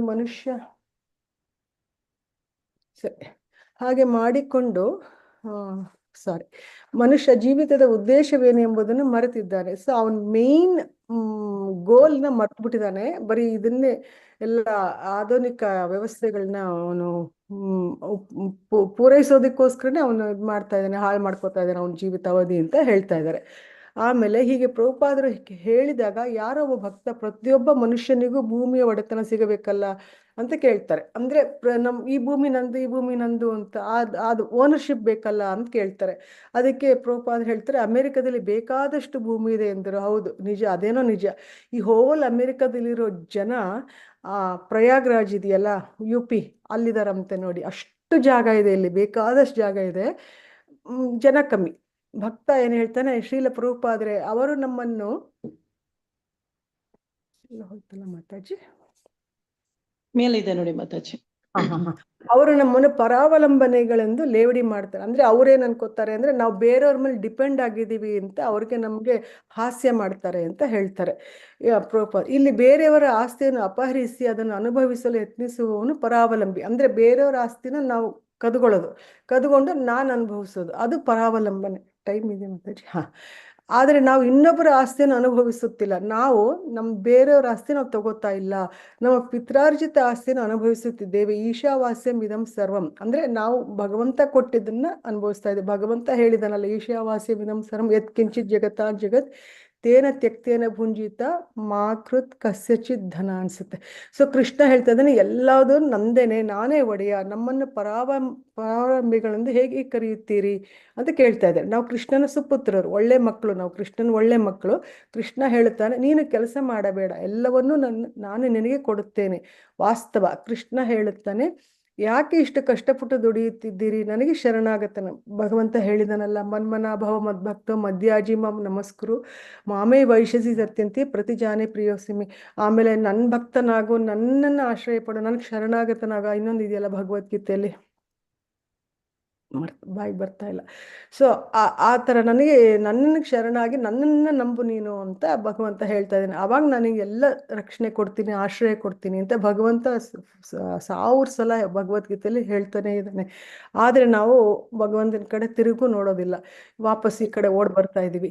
ನಿನಗೆ ಬೇಕಾದ್ದನ್ನು ನೀಡುತ್ತೇನೆ, ಹೀಗಿರುವಾಗ ನಾವು ಹೇಗೆ ತಾನೇ ಪರಾವಲಂಬಿಗಳಾಗ್ತೇವೆ ಅಂತ ಕೇಳ್ತಾ ಇದ್ದಾರೆ. ಅಂದರೆ ಭಗವಂತ ಎಲ್ಲ ನಿಮ್ಗೆ ಬೇಕಾದನ್ನು ಕೊಡ್ತೀನಿ ಅಂತ ಅಷ್ಟು ಭರವಸೆ ಕೊಟ್ಟಿರ್ಬೇಕಾದ್ರೆ ನಾವು ಹೇಗೆ ಬೇರೆಯವ್ರ ಮೇಲೆ ಅವಲಂಬಿತರಾಗಿದ್ದೀವಿ ಅಂತ ಪ್ರಭುಪಾದರು ಕೇಳ್ತಾ ಇದ್ದಾರೆ. ಭಕ್ತರಿಗೆಲ್ಲ ಗೊತ್ತಿತ್ತು, ನಿಜಕ್ಕೂ ಪ್ರಭುಪಾದರು ಬಹಳ ಕಷ್ಟಪಟ್ಟು ದುಡಿಯುತ್ತಿದ್ದರು. ಅವರು ತುಂಬ ಕಷ್ಟಪಟ್ಟು ಇಲ್ಲಿ ಕೆಲಸ ಮಾಡ್ತಾ ಇದ್ರು. ವಿಶ್ವದಾದ್ಯಂತ ಹರಡಿರುವ ನಮ್ಮ ಕೃಷ್ಣ ಪ್ರಜ್ಞಾ ಸಂಘವನ್ನು ನಡೆಸಲು ಅವರು ನಿರಂತರವಾಗಿ ಪ್ರವಾಸ ಮಾಡುತ್ತಿದ್ದರು. ನೋಡಿ, ಆ ವಯಸ್ಸಲ್ಲಿ ಪಾಪ ಬಂದು 70ನೇ ವಯಸ್ಸಲ್ಲಿ ಇಲ್ಲಿ ಒಂದು ಕಡೆಯಿಂದ ಒಂದು ಕಡೆ, ಅವಾಗೆಲ್ಲ ಅವ್ರು ಬಂದಿದ್ದು ಶಿಪ್ಪಲ್ಲಂತೆ. ಇವಾಗ ಥರ ಫ್ಲೈಟು 22 ಗಂಟೆ ಫ್ಲೈಟು, ಡೈರೆಕ್ಟ್ ಫ್ಲೈಟ್ ಏನಿಲ್ಲ. ಶಿಪ್ಪಲ್ಲಿ ಬಂದು ಇಲ್ಲಿ ಪ್ರತಿಯೊಂದು ಒಂದು ಸಂಘದಿಂದ ಇನ್ನೊಂದು ಕಡೆ ಹೋಗಿ ಎಲ್ಲ ನೋಡ್ಕೋಬೇಕಲ್ಲ ಹೇಗೆ ನಡೀತಿದೆ ಅಂತ. ಆ ಥರ ಪ್ರವಾಸ ಮಾಡಿದ್ದಾರೆ. ಶ್ರೀಮದ್ ಭಾಗವತನ ಅನುವಾದ ಮಾಡೋದಕ್ಕೆ ನಡುರಾತ್ರಿ ಎದ್ದು ಕೂರುತ್ತಿದ್ದರು. ಅವರು 2 ಗಂಟೆನೋ 3 ಗಂಟೆನೋ ಮಲಗ್ತಿದ್ರು ಅಂತ ಹೇಳ್ತಾ ಇದ್ರು ಪ್ರಭುಜಿ. ಆಮೇಲೆ ಶ್ರೀಮದ್ ಭಾಗವತನ ಅವರು ಅನುವಾದ ಮಾಡೋದಕ್ಕೋಸ್ಕರ ರಾತ್ರಿ ಎಲ್ಲ ಎದ್ದು ಕೂತ್ಕೋತಿದ್ರಂತೆ. ಅವರ ಶಿಷ್ಯರು ಕೂಡ ಅಷ್ಟೇ ಕಷ್ಟಪಟ್ಟು ಕೆಲಸ ಮಾಡ್ತಿದ್ರು. ಅವ್ರ ಶಿಷ್ಯರಂದ್ರು ಪಾಪ ತುಂಬ ಅವ್ರಿಗೆ ಫೇತ್ಫುಲ್ ಆಗಿದ್ರು. ಅವರು ಪಾಪ ಕಷ್ಟಪಟ್ಟು ಎಲ್ಲ ಮಾಡ್ತಾ ಇದ್ರು. ಆದರೆ ಅವರು ಪಶುಗಳಂತೆ ಅಥವಾ ಪಶು ಸಮಾನ ಮನುಷ್ಯರಂತೆ ದುಡಿಯುತ್ತಿರಲಿಲ್ಲ. ಅಂದರೆ ಅನಿಮಲಿಸ್ಟಿಕ್ ಲೈಫ್ ಆ ಥರ ಅವರು ದುಡಿತಿರ್ಲಿಲ್ಲ, ಕೆಲಸ ಮಾಡ್ತಿದ್ರು ಎಷ್ಟು ಬೇಕೋ ಅಷ್ಟು, 8 hours ಅಂತ ಹೇಳ್ತಾರಲ್ಲ ಹಾಗೆ. ಇಂತಹವರು ದುಡಿಯುವುದು ನಶ್ವರವಾದ ವಸ್ತುಗಳ ಪ್ರಾಪ್ತಿಗಾಗಿ ಮನುಷ್ಯ ಜೀವನದ ಬಹು ಅಮೂಲ್ಯ ಸಮಯವನ್ನು ಭಾರಿ ಉದ್ಯಮಿಗಳಾಗಿ ದುಡಿಯುತ್ತಾ ಈ ಜನ ಹಾಳು ಮಾಡಿಕೊಡುತ್ತಾರೆ. ಅಂದ್ರೆ ಇಲ್ಲಿ ಹೇಳ್ತಾ ಇದ್ದಾರೆ, ಏನು ಹೇಳ್ತಿದ್ದಾರೆ ಅಂದ್ರೆ ನಶ್ವರ ವಸ್ತುಗಳ ಪ್ರಾಪ್ತಿಗಾಗಿ. ನಾವೆಲ್ಲ ಮಾಡೋದು ನಶ್ವರ ವಸ್ತುಗಳು, ಯಾವುದು ಶಾಶ್ವತ ಅಲ್ಲದೆ ಇರೋದನ್ನು ಅದನ್ನು ತಗೋಬೇಕು ಮಾಡಬೇಕು ಅನ್ನೋದಕ್ಕೆ ನಾವು ಕಷ್ಟಪಟ್ಟು ದುಡಿತಾ ಇದ್ದೀವಿ. ಆದರೆ ಅದನ್ನು ಹಾಳು ಮಾಡ್ಕೋತಾ ಇದ್ದಾರೆ. ಅದಿರುತ್ತೆ, ಇವತ್ತಿರುತ್ತೆ, ನಾಳೆ ಹೊರಟೋಗುತ್ತೆ. ಆದರೆ ಸದಾ ಕತ್ತೆಗಳ ಹಾಗೆ ಕಷ್ಟಪಡುತ್ತಾ ಕತ್ತೆಗಳ ಥರ ದುಡಿಯೋದು, ಕಷ್ಟಪಡೋದು ಮಾಡಬಾರ್ದು. ಅಯ್ಯೋ ನಮಗೆ ದೇವರ ಹೆಸರು ಹೇಳುವುದಕ್ಕೂ ಸಮಯವಿಲ್ಲ. ಅದೇ ಇವಾಗ ಅದು ಕಾಮನ್ ಅಲ್ವಾ, ಇವಾಗ ನಮ್ಮ ಮನೆಗಳಲ್ಲೇ ಅದು ಮಾಡಿದ್ರೆ ನಂಗೆ ಟೈಮ್ ಇಲ್ಲ ಅಂತ ಹೇಳ್ತಾರಲ್ಲ, ಆ ಥರ. ಸೊ ಅದಕ್ಕೆ ನಾವು ದೇವ್ರ ಹೆಸರು ಹೇಳೋದಕ್ಕೂ ನಮಗೆ ಟೈಮ್ ಇಲ್ಲ.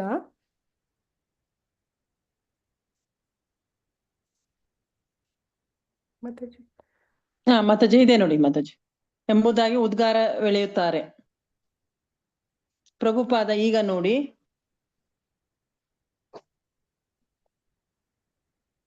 ಹರೇ ಕೃಷ್ಣ. ಮಾತಾಜಿ ಎಲ್ಲ ಹೋಯ್ತು ಮಾತಾಜಿ. ಮಾತಾಜಿ ಫಸ್ಟ್ ಪೇಜ್ ಅಲ್ಲಿ 2nd ಲೈನ್ ನೋಡಿ. ಹೌದು. ಸೊ ನಮ್ಗೆ ನಮ್ಮ ಮನೆಗಳಲ್ಲೇ ಹೇಳ್ತಾರೆ ಅಲ್ವಾ, ಬೇರೆಯವ್ರ ಮನೆ ಬೇಡ, ನನ್ನ ಮನೆದೇ ಹೇಳ್ತೀನಿ. ಸೊ ಹಾಗಾಗಿ ನನಗೆ ಟೈಮ್ ಇಲ್ಲ, ನೀನು ಅದೆಲ್ಲ ಫೋರ್ಸ್ ಮಾಡಬೇಡ, ನಂಗೆ ಅದು ಮಾಡಬೇಡ, ಇದು ಮಾಡಬೇಡ ಹಾಗೆ. ಸೊ ಪ್ರತಿಯೊಬ್ಬರು ಇದೇ ಹೇಳೋದು. ಯಾಕಂದ್ರೆ ಭಗವಂತನಿಗೆ ಒಂಚೂರು ಮಾಡು ಅಂದ್ರೆ ಟೈಮ್ ಇರೋದಿಲ್ಲ. ಬೇರೆದು ಎಲ್ಲದಕ್ಕೂ ಅವ್ರಿಗೆ ಟೈಮ್ ಇರುತ್ತೆ ಅಂತ ಪ್ರಭುಪಾದರು ಹೇಳ್ತಾ ಇದ್ರು. ಯಾವಾಗ ಹೇಳಿದ್ದಾರೆ ನೋಡೋದಕ್ಕೆ ಅಷ್ಟು ಸತ್ಯ. ಈಗ ನೋಡಿ, ಇದೊಂದು ಸುಂದರವಾದ ಉದ್ಯಾನವನ, ಅದೇ ಡೆನ್ವರಲ್ಲಿ ಇರ್ತಾರಲ್ಲ ಪಾರ್ಕ್ದ ಬಗ್ಗೆ ಹೇಳ್ತಾ ಇದ್ದಾರೆ.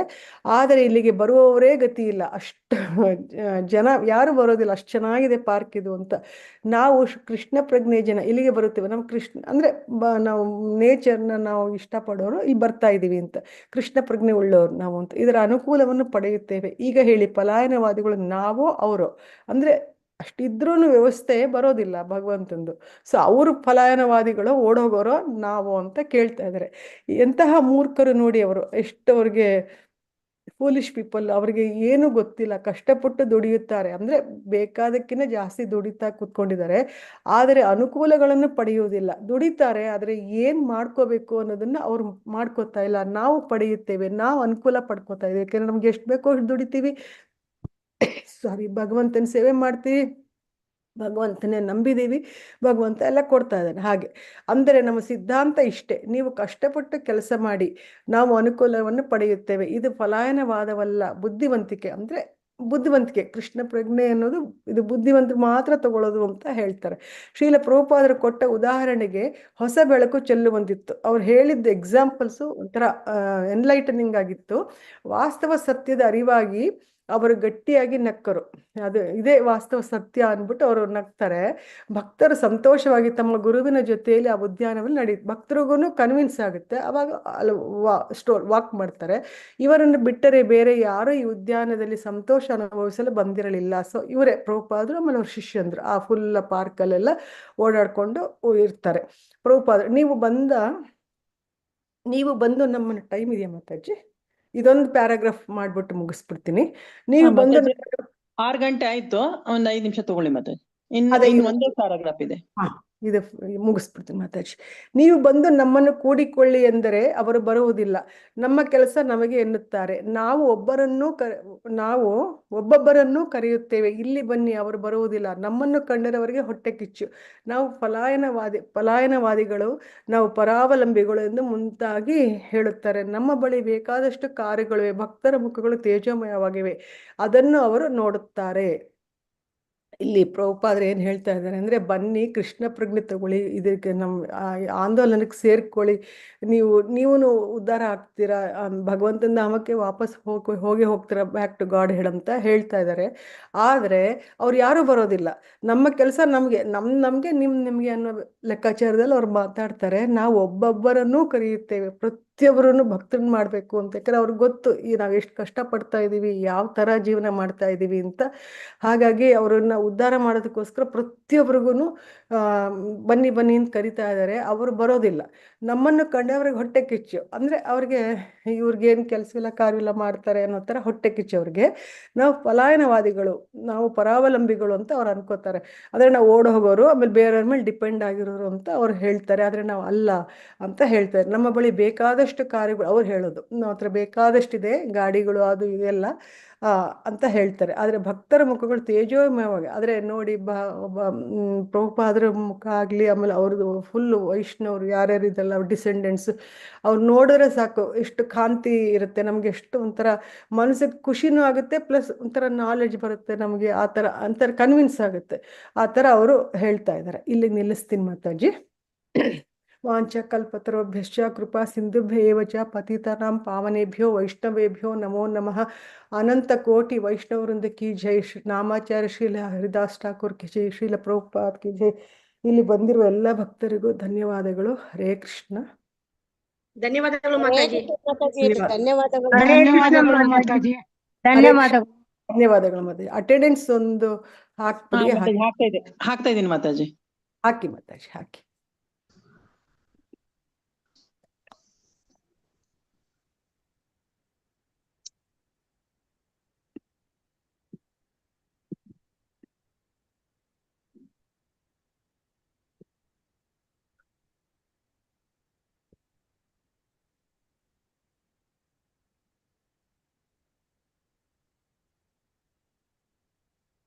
ಚೆನ್ನಾಗಿ ಸೂರ್ಯ ಬಂದ ಈಗ. ಹರೇ ಕೃಷ್ಣ ಮಾತಾಜಿ, ಎಲ್ಲರೂ ಅಟೆಂಡೆನ್ಸ್ ಹಾಕಿ ಪ್ಲೀಸ್. ಆಯ್ತು ಮಾತಾಜಿ. ಓಕೆ, ಥ್ಯಾಂಕ್ ಯು ಮಾತಾಜಿ. ಎಲ್ಲರೂ ಹಾಕಾಯ್ತಾ ಮಾತಾಜಿ? ಹಾಕ್ತಾ ಇದೀವಿ ಮಾತಾಜಿ. ಹಾಕಿ ಮಾತಾಜಿ.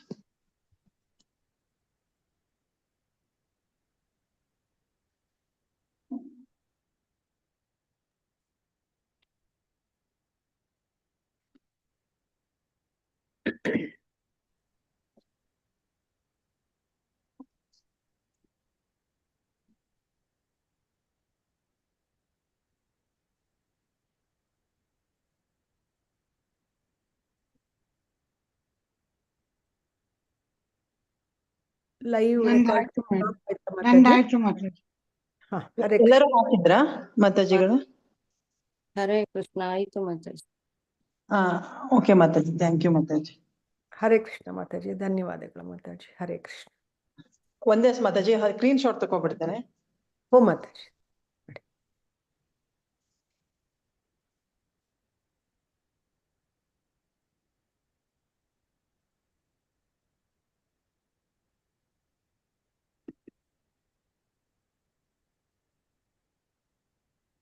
ಓಕೆ ಮಾತಾಜಿ, ಹರೇ ಕೃಷ್ಣ ಮಾತಾಜಿ. ತುಂಬಾ ಧನ್ಯವಾದಗಳು ಮಾತಾಜಿ ನಿಮಗೆ. ಧನ್ಯವಾದಗಳು ಮಾತಾಜಿ, ಥ್ಯಾಂಕ್ ಯು ಮಾತಾಜಿ. ಹರೇ ಕೃಷ್ಣ. ಹರೇ ಕೃಷ್ಣ.